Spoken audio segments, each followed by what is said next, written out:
All right, BIC podcast episode 175. On this episode, we've already taken care of Strongsville. Strongsville is now in the rearview mirror, and upcoming forward, Eric's going to attack Shriners, allegedly. I think that's what he's talking about. He's talking about attacking Shriners. And then a couple of weeks from now, we're going to have the Spring Expo. So we'll talk more about that next week as we get a little bit closer to it, as we head towards that coverage. So we've got that. In the time in between, alas, there is still no updates on Sneep A. Not a single one. Nope, Tumbleweed's still doing rotating around. Nothing's happened. Nothing's related to that. Apparently, eBay is cracking down on people canceling their orders. That's a thing. Well, we'll briefly touch on that. And then we'll try to otherwise solve the ills of the hobby. Brandon, since apparently we have a week off from the main news, we'll try to solve the ills of the hobby. We'll try to get to the bottom of the Dallas card show theft. I have my theories. Yeah. That and more on this episode of the BIC podcast.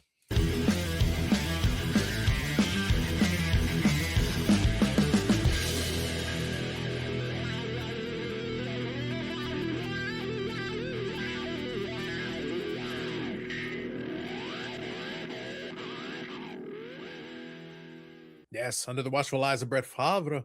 Now, for those of you who are on the Patreon exclusive, you would have enjoyed a pre-show conversation that included Eric making sage #invest advice. He's saying, lay off the meme coins, guys. Buy wax. So yes, says Eric. He did say that. Mm-hmm. We'll discuss more on Friday. He also was calling out ages of people that probably wouldn't appreciate it. Yeah, I will have you know, for the record, more to talk about this on Friday.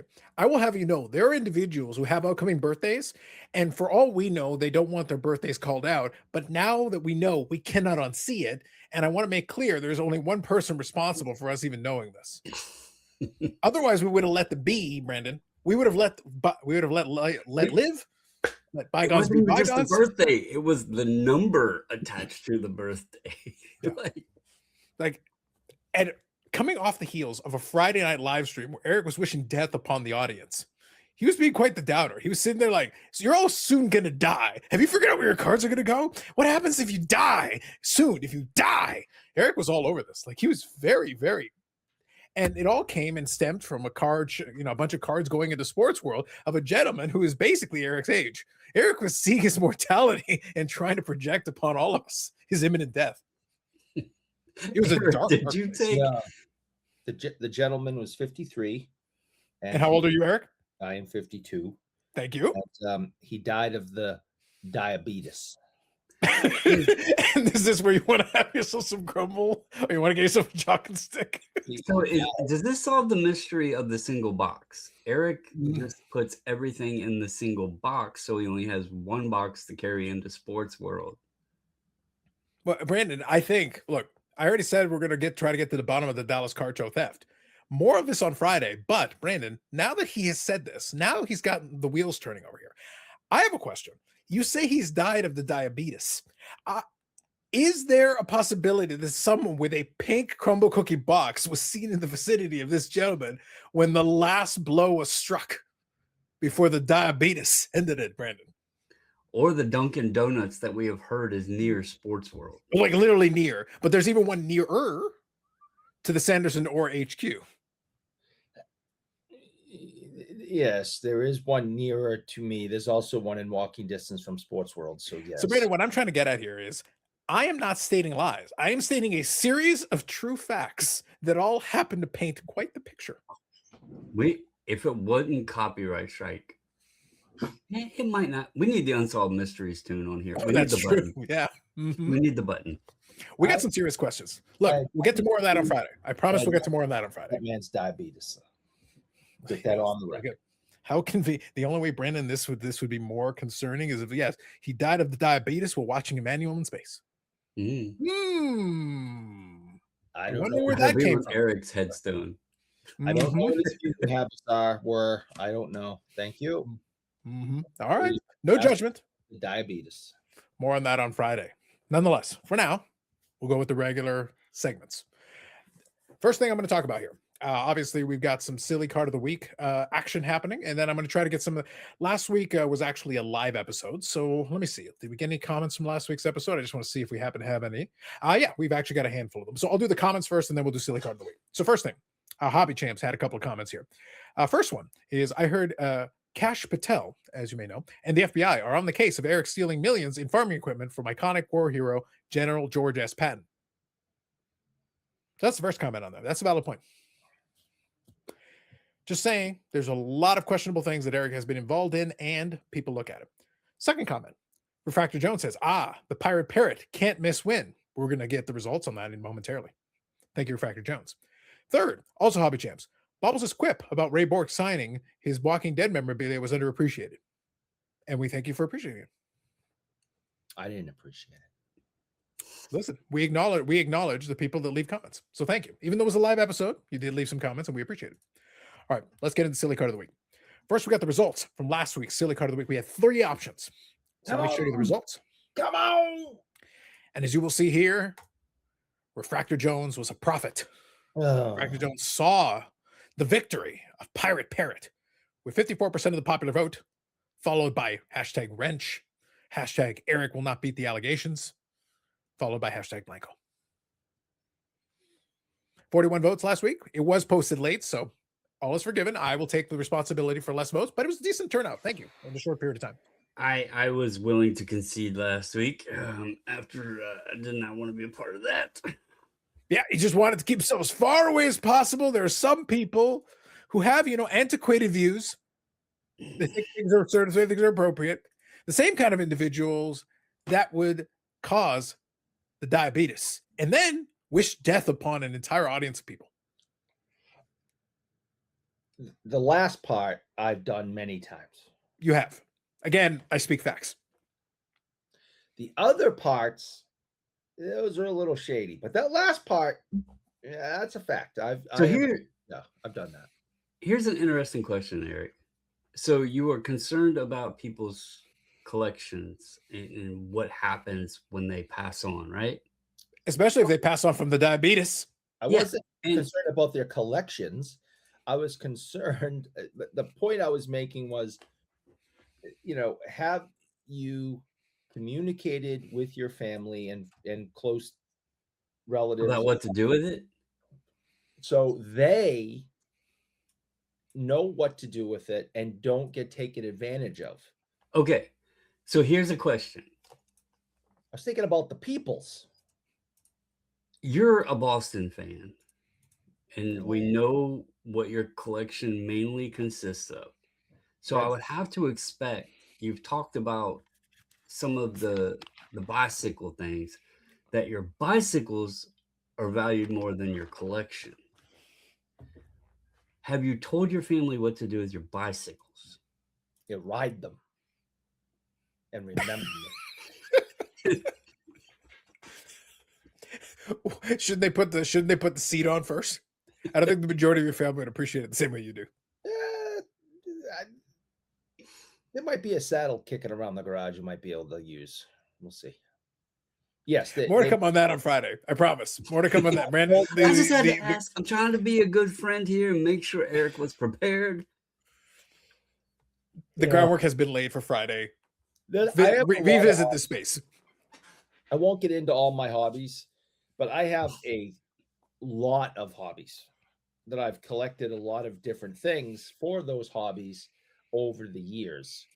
Some of them are very valuable, and I think I do need to, which is why I'm surprised you have a full room with Boston Bruins stuff in it, because I know some of your other interests and the value of some of those things, and it's surprising. Do you have a room for those items too? My garage is filled with my archery equipment. So, on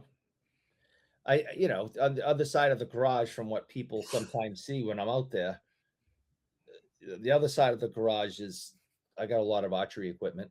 Do you feel that the garage with the climate control is the appropriate place for you to put the original Rembrandts?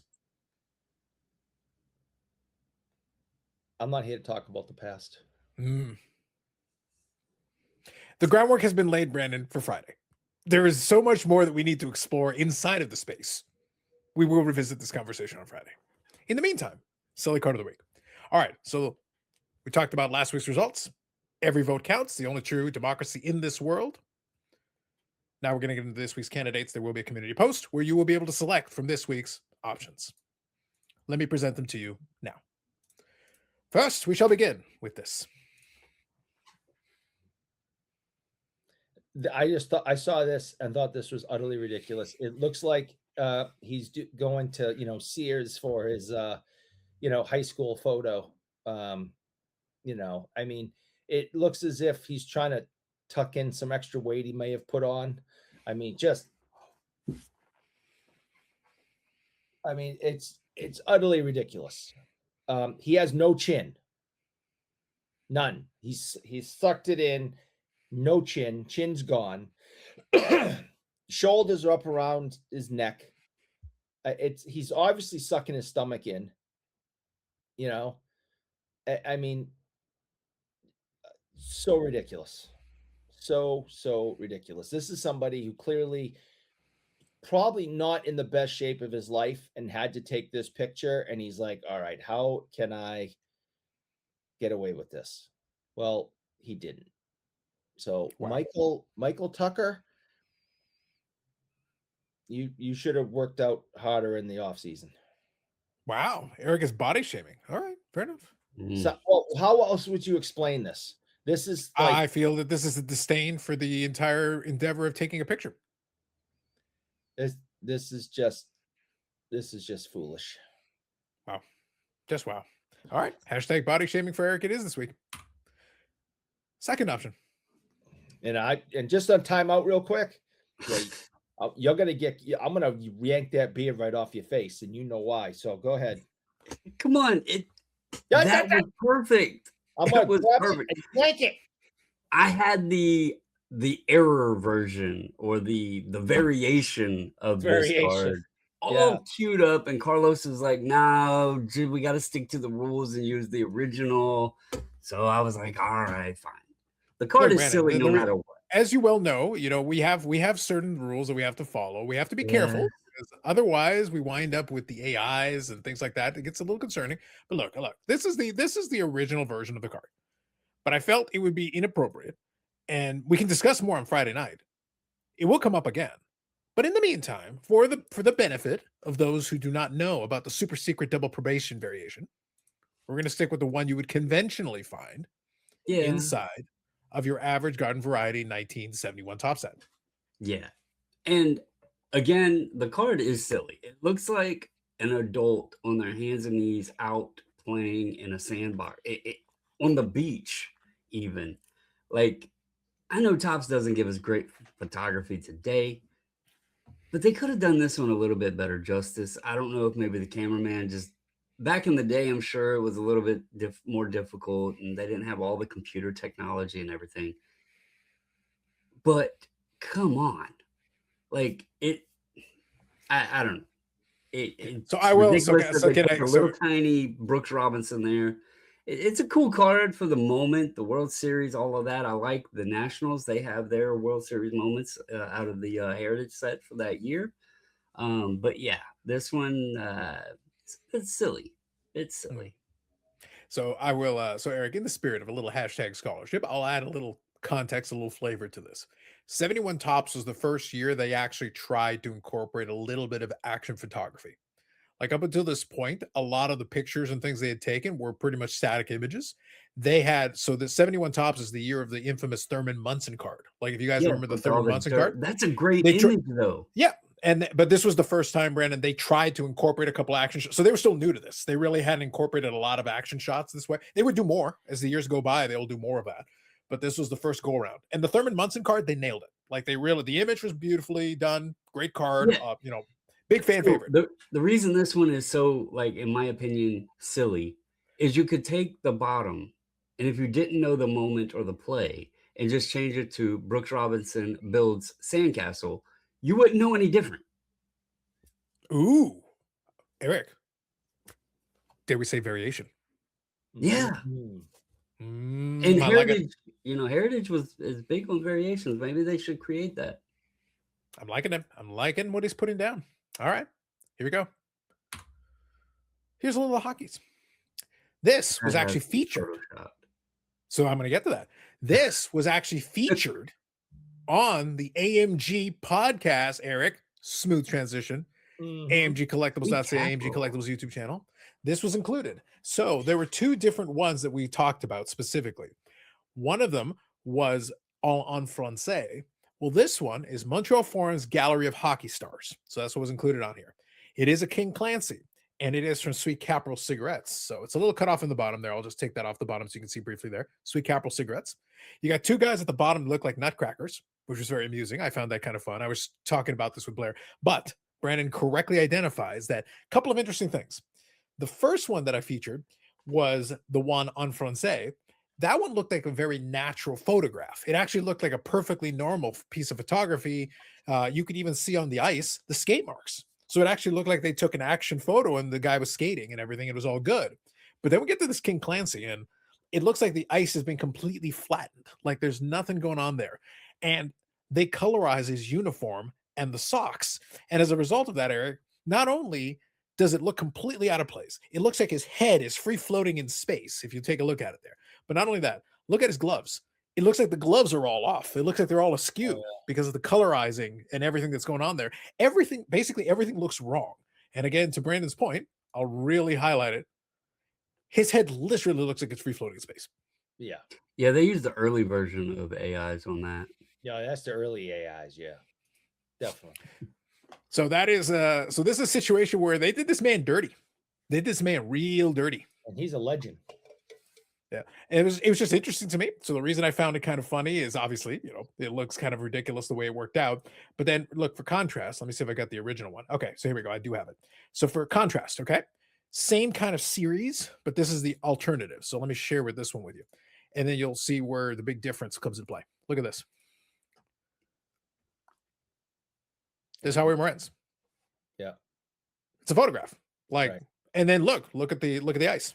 You can see skate marks. You can see like it looks reasonable. Like it doesn't look wacky. It doesn't look, there's no weird colorization happening here. It's just like, yeah, it just looks like you took the shot of the guy and there he is skating and the rest of it. But as compared to that King Clancy.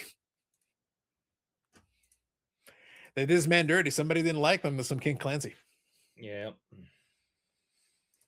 There you go. All those options will be available to you. You'll be able to make your selection. Every vote is counted. The only true democracy in this world. Indeed. So I already covered the comments from last week, so we'll move past that. Let's get into pickups here. So first, I know Brandon has one, so why don't you start off here? Let's do whatever pickup you'd like to share, and then we'll let Eric go to the tickle trunk, and then I've got one that I'll share as well.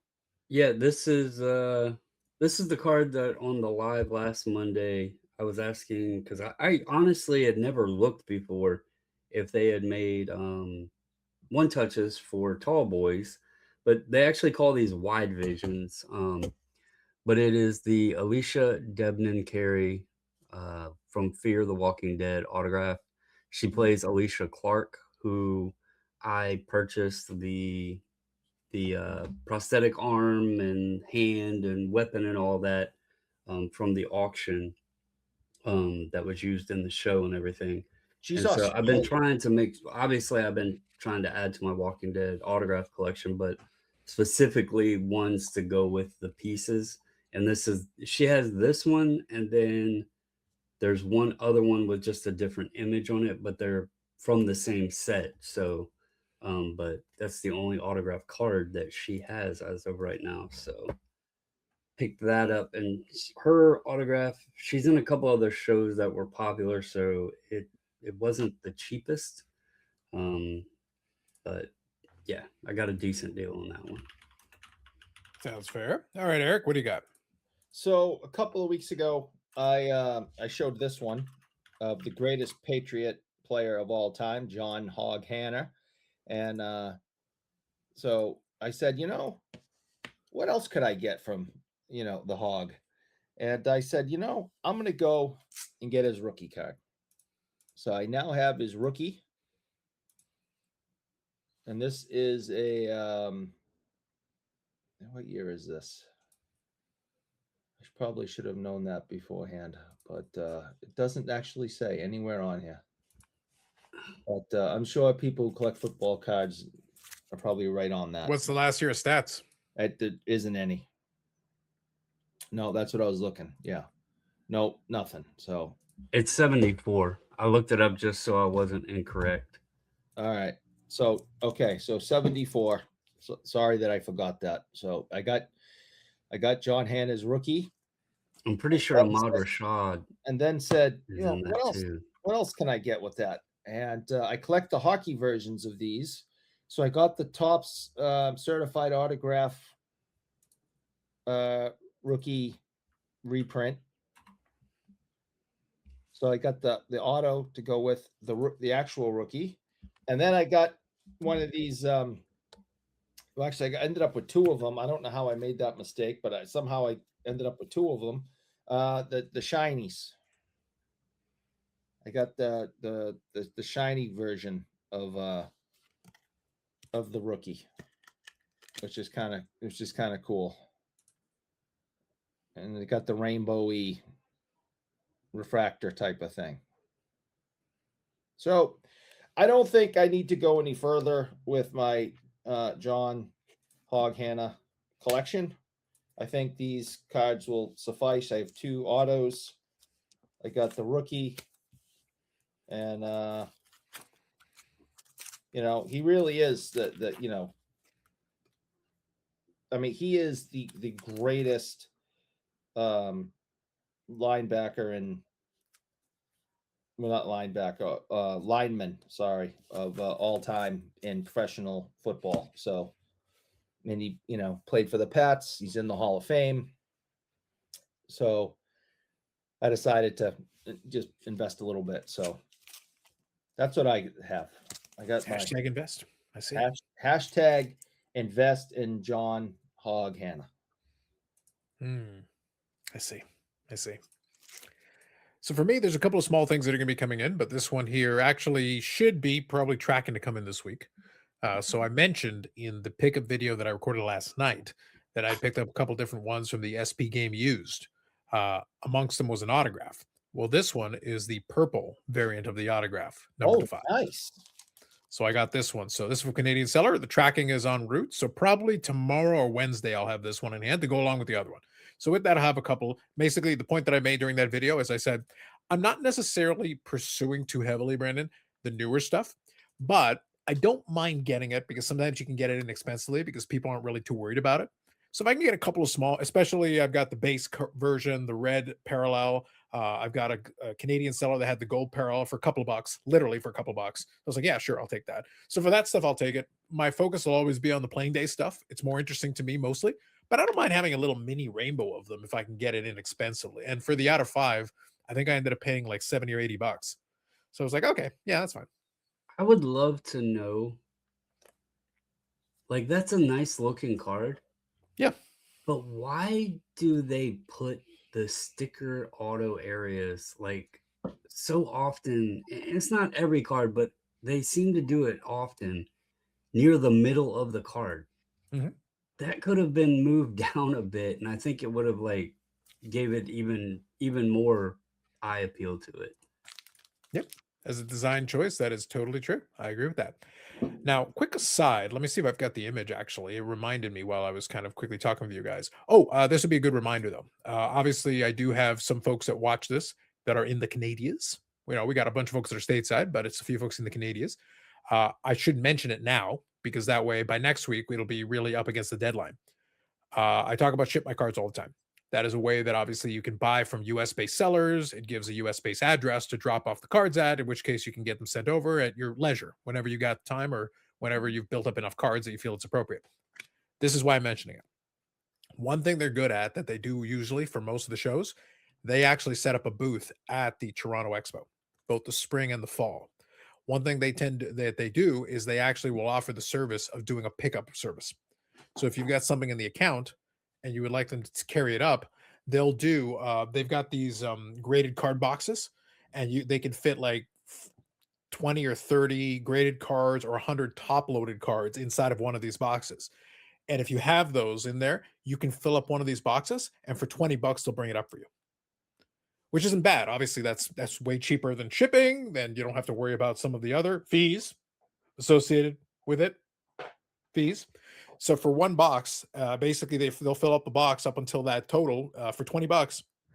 That's a pretty reasonable thing that you can have them do. So I'm actually having them bring me a handful of cards. I had already done a shipment a little while ago, but the reason I'm bringing this up, in addition to giving a reminder for anybody in the Canadians that may wish to partake, if you're using that service anyway, one of the cards that I had bought the last while, I think I talked to the guy. I think I mentioned it on the live or on this.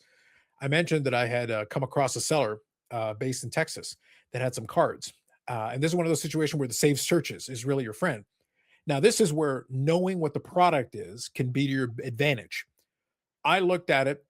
I only had a very short window to make a choice, but I saw it and I thought, so this is from 1998-99, Be a Player. It's the autographs. So there's two variations. There's the silver ones and then there's the gold.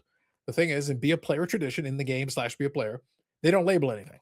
So you got to know. If you can see it and you know what it is, then you know what it is. So for Medano specifically, his regular version is short printed, but the gold version is a print run of 50. So the print run of 50 is one that I've been after since 98-99. So in this case, I looked at it and I go, I'm 95% sure it's the gold. So I was looking at it going like, the scan wasn't great, not shockingly, but I was looking at it from a couple angles, but I decided to bite the bullet and take a shot on it. And Ship My Cards took a scan for me. And here is what it looks like. It's the gold. That'd be the gold. Nailed it. This year was a lot of players first time autographing cards for Impact. So there's a lot of first time autos in that set, that Be a Player set. Yeah, so I try to grab those myself when I can, and they're not the best looking, and a lot of times they use the wrong pen on a darker card, a black Sharpie on a card that's very dark. There was a lot of mistakes made on this early run, but if you want to collect, the player's first, on card auto in a pack of cards, that's the set that a lot of them are in. Yep. And then one other one. So Eric, in the same vein, I like, combining shipping. I actually came across this one late, and this one was also sent to me, and Ship My Cards also took a scan of this. Nice. Got the Brett Hall in the gold as well. Very nice. Yeah. So double gold is what I say. So pretty good. So a couple of those cards will be forthcoming. That's great. That'll be coming up with the stuff. So I wanted to mention it for the folks. So Brandon, just in case, just let you know you're muted. I just want to make sure. What I was going to say though is that, were you going to say something? No, I was muted because I was typing and Eric hates. Oh, no problem. Yeah, no problem. No problem. I'll just finish my thought. So I was saying, it's just for the folks in Canadians. If you already use Ship My Cards anyway, I would say take advantage of this if you can, to have them bring it up for you, because it is saving. I think their cutoff is April the 22nd, if I'm not mistaken.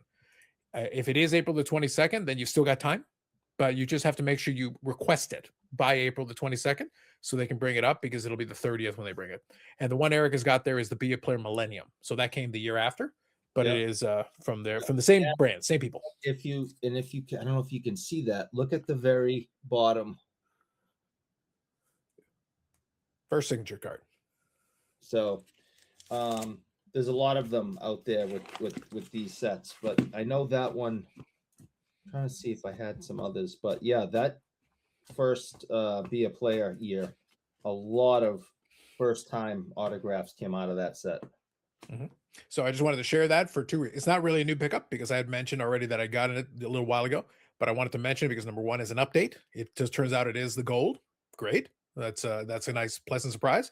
And then the second one is for anybody who wants to use it. If they want to use the Ship My Cards thing, they've still got time. At the time this episode drops, you're still going to have a little bit of time there if you want to use it. Otherwise, don't worry about it. But I figured I would let folks know in advance if they wish to use that. All right. So I think we're covered there. All right. So that covers the pickups. So now a couple of things I want to talk about. First one I wanted to kind of mention is, I mentioned we're already post Strongsville. We've already passed all that. We are kind of in a quiet period, but I said we'd solve some of the issues of the hobby. So let's touch on the Topps Industry Conference. And there's a couple of offshooting conversations they play off of that, actually. So Brandon brought this up, and then as he was explaining it, I thought, okay, there's a couple angles we can take on this. I'll play devil's advocate for part of it, but I think there's a conversation to be had here. I mentioned during the Friday Live that, they're using kind of corporate cringiness, which is pretty standard. A lot of people really reacted to it, which was funny to me. They talk about the joy of collecting. And obviously, whenever you get that from a corporation, people kind of roll their eyes, which is fine. And I think that's fair. But the one thing I would throw back at you is like, if you've ever been inside of a corporate environment, like, trust me, you'll hear cringier stuff inside. They're trying to convince you who work there, these things.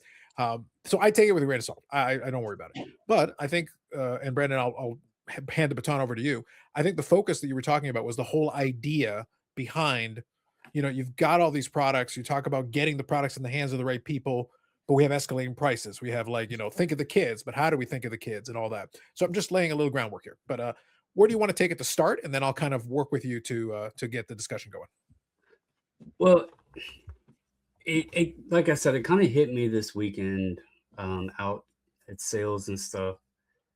I've been doing the reselling thing for over 3 years now.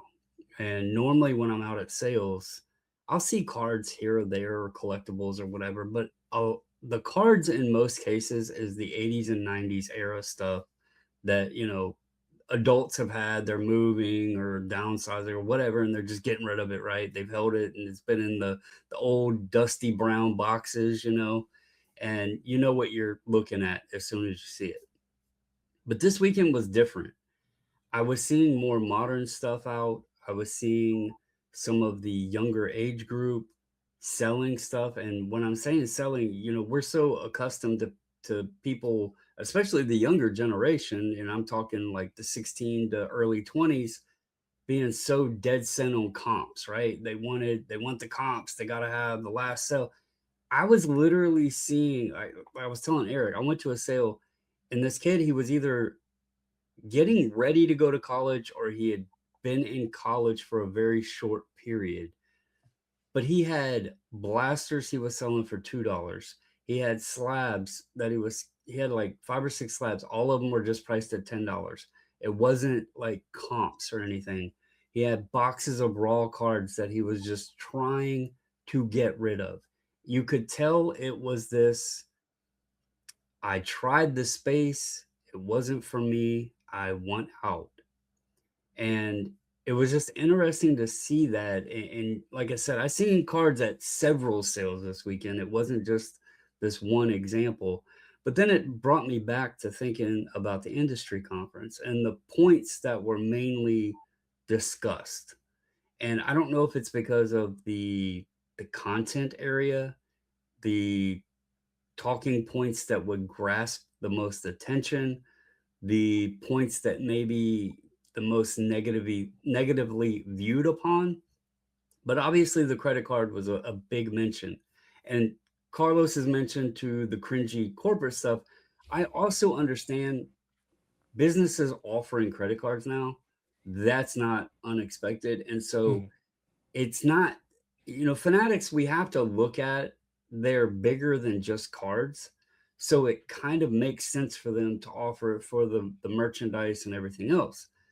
However, I feel that most all of the information that we get or all of the moves that Topps seems to make, even with Fanatics Fest, they did have the WWE, like the walkout stuff and all of that, but it feels like it is so heavily designed towards the older, and I don't mean, your 50, 60, 70-year-olds or whatever, the 20 to 35-year-old range or 25 to 40-year-old range that has expendable money or that might not be responsible with money, might get that credit card. That seems like their biggest target audience. And my concern, as I discussed with you guys, I know that a lot of it isn't necessarily their fault. The cliche is always, you got to leave some for the kids, even on retail space, right? But even the retail stuff, going into the store, you're not buying a blaster for $15 or $20 anymore. Mega boxes aren't $15 anymore. They're $60, $70 now. Yep. And I know that some of that was ruined by the adult crowd buying the product, whether to rip or to flip, and it wasn't leaving any for the kids. But my concern is that I don't see any direction that they're taking to try to solve that issue. And I feel, my kids are grown, so I'm not talking in retrospect to my kids, but I guess there's fathers out there that are doing it with their kids, but are they teaching them the and I don't want to use a smug term like the right way or anything, but are they teaching them a way that has them connected to the cards outside of the monetary value? Or is it just, oh, look at this big hit, we need to get this sent off to PSA and then send it to Golden or whoever, so our generation, we grew up in a different period. Our packs were a nickel, a dime, 25 cents, whatever, right? We could take our milk money, save it, and go buy packs of cards at the gas station. Like, we didn't even have to go to a card shop. So we were exposed to it, and it was a joyous thing for us. It was a treat almost to be able to get those cards. We built sets. We weren't chasing autographs or parallels or whatever. We were chasing the card we needed to put in our binder for sets. We traded with our friends, and that's what's drug us along to still be doing it today, sitting here doing a podcast every Monday talking about this space we call the hobby. I don't know that we have that same connection with the group that's going to be coming up behind us, and then seeing some of the younger adult or older teens potentially like pushed out because of price points or what have you. That's even more concern, because it's like, like me and Eric were talking, how many, and he sees it at the card shop, how many times can you go in the card shop and drop $200, $300, $400, $500 over and over and over again, and at the end of it, I look back when I was buying into breaks all the time. I realized I wasn't having fun because I was in the moment. It was exciting. It had that rush because I would get this nice hit and it was worth so much money. But at the end of it, I wasn't keeping it. It meant nothing to me because all I was doing is throwing it on eBay to sell it to pay, what I had put on the credit card to then go in and buy more breaks. Like, there was no connection to the cards. It was literally that moment. And then that was it. And I don't know how long this can sustain without the connection of, I don't want to say a pure collector or whatever, but having some joy out of it, and even appealing to the younger. And I mean, most of us started when we were probably 6, 8, 9 years old, something like that. Somewhere in that And neighborhood, yeah.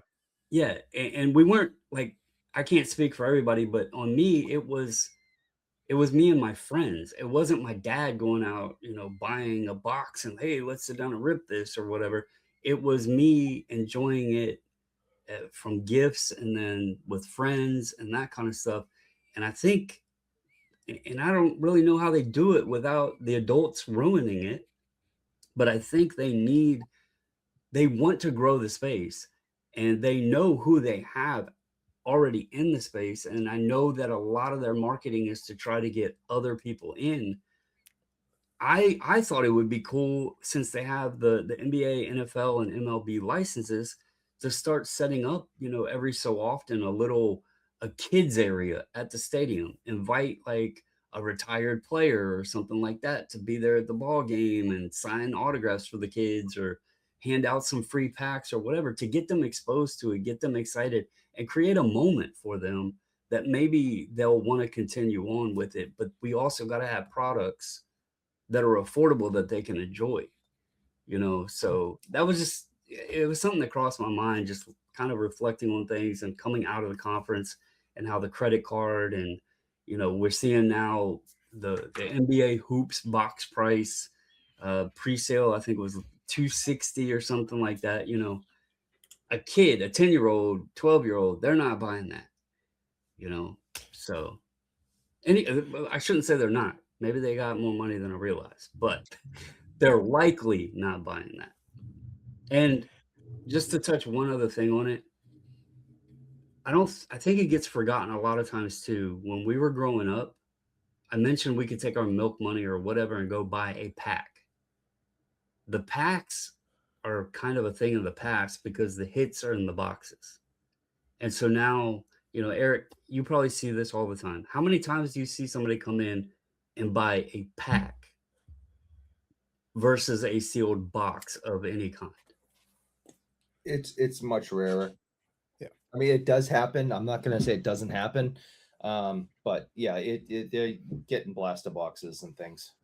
Yeah. And for the reason though you outlined. So I want to make sure. So Brandon touched on a bunch of really good topics. So I was jotting down a couple of things. I didn't want to make sure I lost it because there's a couple of different threads we could touch on.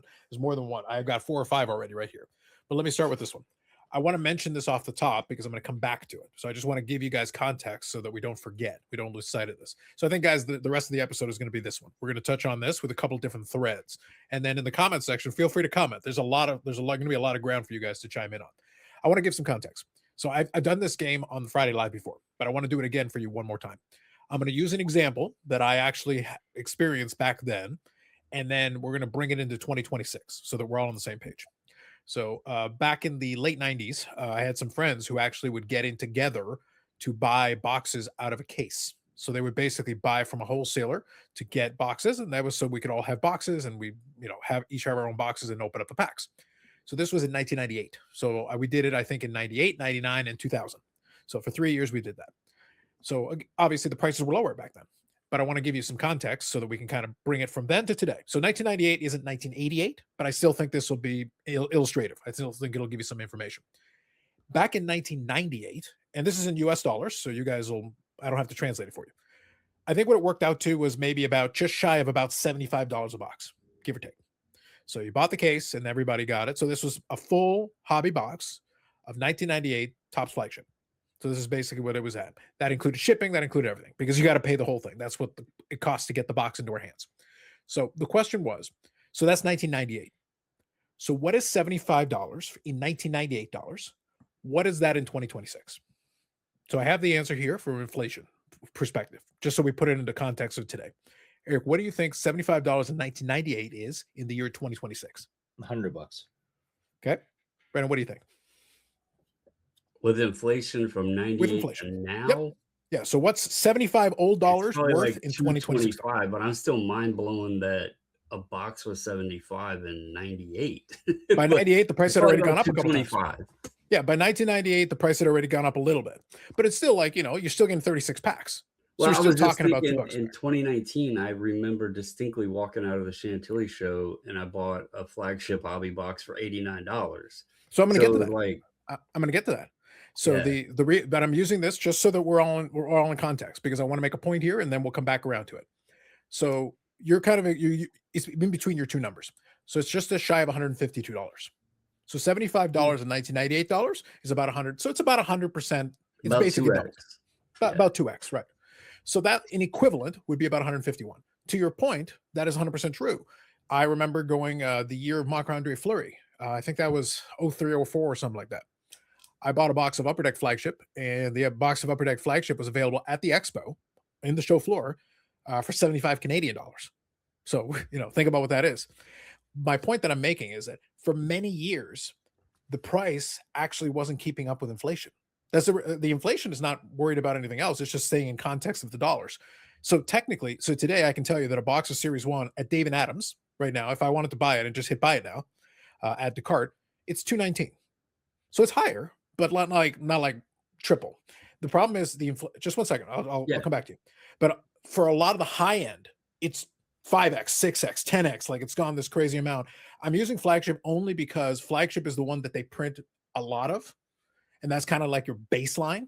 And then obviously the higher end, we've got transcendent $25,000 boxes and like crazy. That didn't exist in 98. Like that just didn't exist, anything like it. But the multiplier went through the roof. It was attached to Archimedes, like it went straight up. And the baseline has gone up, but not like 5x, 10x compared to where, if we just followed inflation normally, it's still in range of where it would be. So go ahead. My only thought on the pricing now, the value on the boxes has went to who is in the boxes. True. We don't, in 98, it didn't matter if you had the next Barry Bonds rookie card in there. It was still going to be the same price. We didn't see this fluctuation like we are. Because like next year, if the rookie class is crap and, they don't pump it with a bunch of fancy autographs and new insert things or whatever, the value is, we'll see it fluctuate because the secondary market demand will be a lot less. The resale market on it will be a lot less. So I do think that plays a factor into some of what we're seeing now. It does. Yep. But because Fanatics seen what people, and this is something I want to specify. I'm not sitting here, necessarily crapping on the prices because the hobby has created these prices. They evaluated and seen what people were willing to pay, and they are a business to make money. And if they know people are going to pay that, then they are going to exploit that. Mm-hmm. So we are our own evil in a sense. Correct. Now, there's a couple of things that I want to play off of that. So I just wanted to have that as a baseline, Eric, just so we don't lose sight of that. I just wanted to have that on there. Now, what Brandon's talking about now is value. I'm going to come back around to that because obviously what's in the box, like, look, I can make the box $10, Eric, but if I give you one 1988 Topps base card in it, oh, it's $10 a box. That's not value. Like you're like, that's a ripoff. That's a terrible, like, why would I want that? $10 or not, like, who gives a shit? That's not worth anything to me. So the value inside the box is important. It'll give you how you feel about what's inside of it. And the problem is the value proposition has gotten progressively worse. Even as, the example I gave, the flagship price hasn't completely gone out of whack, but what you feel like you're getting inside the box has also gotten worse progressively. So you're getting less for more. Separating. Correct. Totally. But I also want to touch on one of the things you were talking about. So you gave one example. So let me come back around to one of the things you threw out there. The idea of maybe having things where the kids could see like a legend and have something like that in the stadium. Now, we're not going to be able to fix all the ills of everything, Eric. I'm sorry. We can't fix economics. We can't fix that today. But I do want to point out at the same time that this is an issue on the hobby, it's also an issue in all these other places because it was one of the other categories that a lot of folks talk about. So let's say they decided, okay, we're going to do that. How many of the kids are getting out to the ballpark because the ballpark's too expensive too? We can't even get them in the door. So and then you want to watch it on TV. How many games do you have to play to watch? So you can't watch the game on TV. You can't get the kids in the stadium because now the ticket prices have gone up. Every area is a little different, but I know for sure around here it's more expensive, way more expensive to get into the same ticket. I know for a fact that in the early 2000s, I was able to. Eric talked about getting scalp tickets for pittance. I'm talking about the Toronto Star season ticket pass, which is something you could buy, where they would use, and it was $1 per game.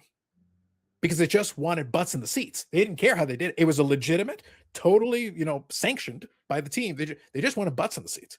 Well, Eric, at $1 a game, you can totally take your kids. You can get a couple of those passes, take your kids, and go watch some games. The idea was to sell you concessions. They'll make their money on hot dogs and overpriced beer and whatever. But today, Rogers, the corporate conglomerate that owns it, who was able to offer Juan Soto hundreds of millions of dollars and Shohei Ohtani hundreds of millions of dollars and not even bat an eye because to them it's a rounding error. You have to pay $200 just to get in the door. If you eat anything, drink anything, it's like, well, $200. Look, I don't care what you talk about the exchange rate.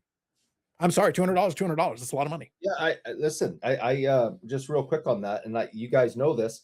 I took my son to a Celtics game for his birthday a couple of weeks ago, and we were up in the balcony. And I got lower balcony seats. I splurged a little, and it was a very expensive night. The tickets were like $150 a piece to be up in the corner balcony, and with then it was like $65 to park. $300 plus with taxes and fees that go along with the ticket prices, and we didn't even think about eating or drinking or souvenirs or any of that stuff. Mm-hmm. And that is the first professional sporting event I've been to in many, many, many years, because on principle, I have put my foot down and said, I'm not going to these things anymore. I haven't been to a Bruins game in like 10 years. My wife surprised me with Bruins tickets about 10 years ago. We went, had a wonderful time, and I sat her down at dinner after the game, and I said, I love you. I appreciate you. Do not ever buy me Bruins tickets again. We were up in the absolute nosebleeds. The seats were meh. And when I found out how much she paid, I'm like, never again. The ticket prices are for professional sports are astronomical, and they're putting families out of the stadium, and it's all corporate and wealthy people. And I'm sorry, and maybe this is wrong of me to say, but I'll stand on it. Most of those wealthy people are not sports fans. We call them pink hats here in Boston. So I wanted to bring this. So Brandon, the reason I'm bringing this up, I don't want to get us distracted, but I am bringing this up for a reason. I meant what I'm mentioning. So one of the bullet points I wrote down when you were talking and giving your explanation and talking about the example with the kid there and the cards. In the course of what you were talking about, you talked about how for the generation that maybe we represent, Eric represents another generation, a generation that is close to death. That's a different conversation. But for our generation, part of it was that we were watching the games. We were like engaged in the product, so to speak. You know, the reason I brought up, and then playing, by the way, has also gotten a crap ton expensive. The equipment's expensive, like all of it. And then, you know, I'm in the land of the hockeys. Eric, go take out a second mortgage if you want your kid to play hockey. Heaven forbid you want to play, you know, with a traveling team or anything. You know, you're going to need the gross domestic product of a small country to pay. And if they become a goalie, you're bankrupt now. Just declare bankruptcy now and save time. In the 80s, when I asked to play hockey, in the 1980s, you know, asked mom and dad, I want to play hockey. They sat me down, explained that just was not going to happen. And the next day, dad came home with a soccer ball and said, you're a soccer player now. And so it helped me in college, but I wanted to play hockey my whole life. And to this day, I'm a horrible, horrible skater. I've never had the opportunity to really play. Now, the reason I'm bringing this up is just so we have a full picture. We don't want to lose sight of this. The bullet point I wrote is generation gap. So what I'm talking about is if you have a generation that isn't really playing the sport, isn't really watching the sport, you know, maybe casually a little bit here and there, but like, I mean, casually, if they're not really in it, Brandon, like hardcore, like some of us were back in our youths, well, then how are you ever going to be that? You're not going to be that attached to it. The only reason you might then play is for the cash. It might just be like flipping, you know, it becomes a game. It could be any other, instead of shoes, it's sports cards. Well, it's just another widget. To even go back to that, and I'm not disagreeing with you at all.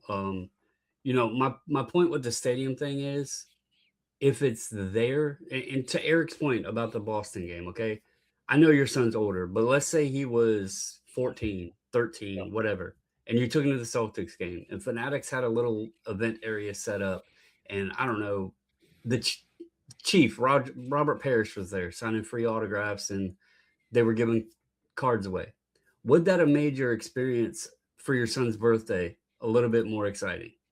You would maybe have forgotten a little bit about how much it costs you to take him for his birthday. So I have had this in my head since you mentioned bringing in legends, and I'm not poo-pooing the idea, because I think your idea is 100%. I think it's a fair idea. I think it's solid. I think it's totally solid. I'm 100% behind it. Part of my job is I work with a lot of athletes. Most of the athletes I work with are former athletes. As we've talked about on whatever shows, we had Roger Clemens in recently. Okay, Roger Clemens is one of the biggest names in baseball history. During the signing, there were parents that grew up watching him play, were and are fans of him, bringing their kids in. The kids, several of them, and we commented on it as a staff, didn't know who this guy was and didn't care. When you bring in legends to attract kids to the game and the experience, a lot of times these kids have no idea who these people are. Right. And that I don't know what solves that problem, because kid, this is the Rocket. Now forget about the steroid stuff, and he's not in the Hall of Fame. Well, they don't even know any part of that. Yeah. 7-time Cy Young, multi-time, I believe World Series champion. All right, this is one of the greatest of all time. Don't know, don't care. Just some old guy my dad's dragging me to see. So with this conversation, and I'm not disagreeing with any of what's being said here. I brought it up because I was seeing, and it made me think upon what can they do to get the younger generation to bring up the end. Because here's the other thing, Eric, we were jokingly talking about it in the beginning, but I have been vocal about Pokemon being way more confident level in the future of that than sports cards. But people say, oh, you're crazy, there's kids in it and blah, blah, blah. You're not crazy. You mentioned, have you told your family what to do with your cards? One reason that I started rethinking how I was building my collection, which was the thought of, oh, this stuff will, we've grown up thinking that these vintage cards and everything else are untouchable and they're going to have gains, and I could, give them to my kids or whatever. I always use the thing, I get to enjoy them today, you can enjoy them tomorrow when I'm gone. That was my thought. But then after looking back at it, I was like, they don't care about them. This is just going to give them a burden to try to figure out how to get rid of them. Yeah. But we're sitting here having this conversation and discussing all the reasons that kids aren't involved in sports, aren't interested in sports cards. But here we have adults pissing away thousands upon thousands upon thousands of dollars with these investments that are supposed to be blue chip and the next big thing to put your money into. Right. Who in the hell wants it if we're sitting here saying there's hardly any kids that have any interest? Mm-hmm. So Brandon, that's the reason why. So that's the reason why I brought up these factors. So when it comes to this, Eric, it's a lot of the conversations try to stay really simple, and they get very emotional about it. But I'm actually trying to offer some of the reasons why I literally wrote generation gap. The reason there's a generation gap is because you're losing the grassroots. Because if you're not playing, if you're not watching, it's not a thing. And also, we keep having to remember to reiterate this point. There are more options. It's a different conversation. Like I talk about this. I literally, career-wise, I work in technology. I work in technology because I like technology. That's always been something that I've enjoyed. It's part of what I do. It's literally what I do. Baseball was also something that I enjoyed when I was a kid, and I was very passionate about it. And I listened to spring training games. Spring training games are meaningless. They don't matter. Right. But I would listen to them on the radio. So that's my base. That's the core that allowed me to be in it. My family doesn't watch sports. None of them do. My friends, most of them were hockey guys, not baseball guys. So Brandon, I'm having to carve my own path over here by myself, having to do it, but I still did it. But without that, I'm not doing it today. That baseline is the building blocks. It's the foundation that you build on top of.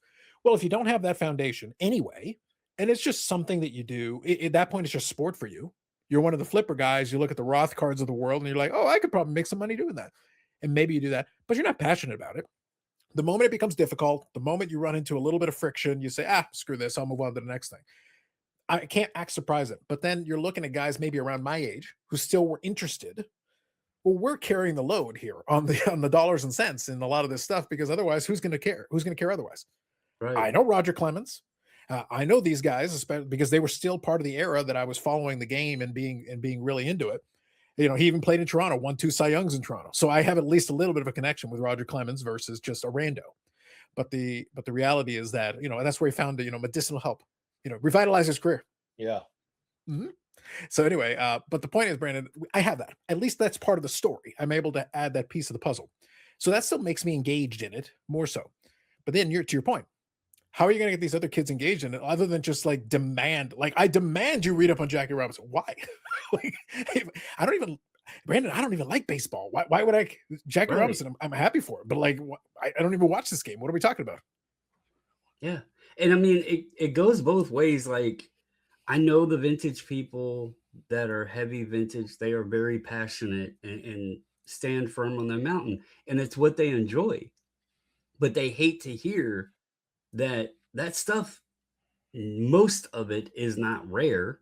The condition of it could be rare, but most of it isn't rare. And there is fewer and fewer and fewer and fewer and fewer people that have the interest of it. And then you can go the other extreme. And like I just said, if we have these grown adults that are in it for whether the flip or, we've been connected to sports or whatever. And I think sports gambling is hand in hand with cards right now. Yeah. But Mhm. if you don't have that, and you don't have anything backing coming up from it that has, we always throw out the word nostalgia. That's what pumps it all and pushes it all and drives it, right? If we don't have that coming up in the rear, well, then all this money being spent is going to eventually be for nil. You're going dead backwards. And so that's why I was like, it feels like, and I get it. Fanatics, Michael Rubin, he wants to make the most money he possibly can. He put money into this thing and he wants it to grow. They've done a good job of blowing the space up with growth. Names everywhere, recognition everywhere, Fanatics logos everywhere. I've seen cards in places I didn't know ever would have cards, but outside of that, like, what happens when the faucet starts getting turned off because people can't afford it anymore? The credit card's maxed out, the debt's rolling in, the divorces and everything are happening, which we know happens. Seen it all. And there's no 14-year-old coming up behind that wants it or wants to continue it on, or how long is this model sustainable is my biggest question. Like, how long can this actually carry on with this gambling type focus that we have right now, this debt induced focus that is in the space? Now I'm going to come back to that because I think there's a next step we can take on this conversation, Eric. But before I do, I want to make sure I make a point, because I know someone in the comments is already typing. Literally, I can hear them, Brandon. I can hear them from here. We're recording and I can still hear them. I want to make sure I make this note because we gave the Jackie Robinson example a moment ago, and I want to make this emphasis because a lot of people connect the two and they don't deserve to be connected. They're two separate things. Somebody can say, "Oh, but Jackie Robinson, an American hero, part of history, all this." True. I am not discounting that. But, and Eric, maybe you can help me with this. There is a difference between appreciating history, learning about history, wanting to understand and be part of history, and wanting to own an artifact or a trinket of history. Just because I think something's cool. Listen, I'm a history major. One of the things that I specialized in, Eric, was World War II.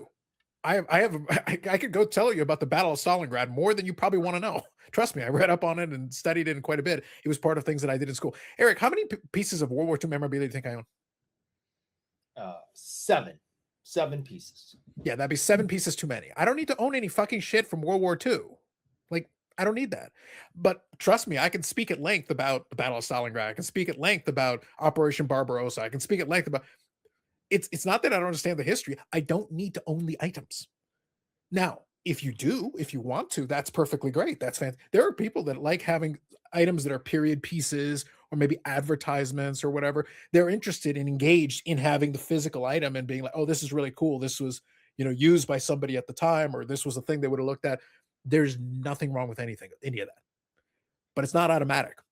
The appreciation of the history is not hand in hand with wanting to necessarily own items for it. That's the reason I wanted to mention that, Brendan, because we can talk about the Jackie Robinsons and some of the Trailblazers and folks. That doesn't mean I need a Jackie Robinson card. Right. If I want one, that's cool, but it doesn't mean necessarily that I need one. In other words, the two are not automatically connected. There's a strong correlation between an appreciation of the history and maybe wanting to have the thing, but they're not automatically connected. Just want to make sure I emphasize that before. So person typing, you can stop typing now. Stop typing. Stop it. I'm moving on to another point, but Brandon, I have to cover our bases. I have to cover our bases because there's a guy there who's typing. I had to stop him. Yeah, and So they're not also our automatically thinking. audience likely is more of the collector minded, and they're Sure. probably also typing, "You're full of crap. This stuff's gonna live on forever," And I get it. We all can be passionate about things. I mean, Michael Taylor's gonna help me retire one day. I completely understand, We can only hope. But no, in serious conversation and concerning, points of it, I think that the reality should be thought about. Um, it's a healthy market, as they like to call it right now. There's a lot of money exchanging hands right now, but we know it's a ticking time bomb, and I just don't know that the model and the path that all of it is going on is the healthiest for sustainability. I could be completely wrong. Maybe it surprises me, but I have been vocal for a long time, even prior to all of this, about the sustainability of sports cards versus other collectibles, whether it be TCG or, even video games. That's something else that came into space when we were all younger here. We had very limited options of those, and now they can plug into a computer and go online and play with all their friends from everywhere around the world, and that's something that also takes up time. It takes up their energy, their interest, their focus, and so that goes back to the generational gap thing. But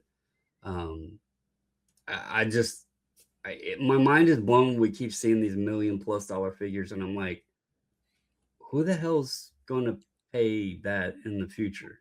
Like, it's just You're right. I'll give you a little bit of hope.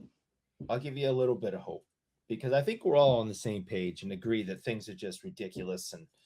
And we've seen this since the pandemic and the second boom, and now we're on like boom part 2A or 2B, however you want to say. I guess it's 2B, right? I don't know. Anyway, the hope I can give you is we are seeing a lot of middle school, high school age kids coming into the shop. Mom and dad are bringing them. The mom and dad have no interest or idea or understanding of anything that's going on. They're just taxis.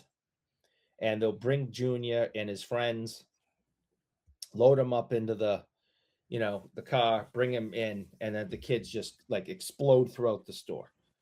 And what we're seeing is they have no interest in the autographs, in the 8x10s and the 16x20s and the game use sticks and the signed basketballs. They have no interest.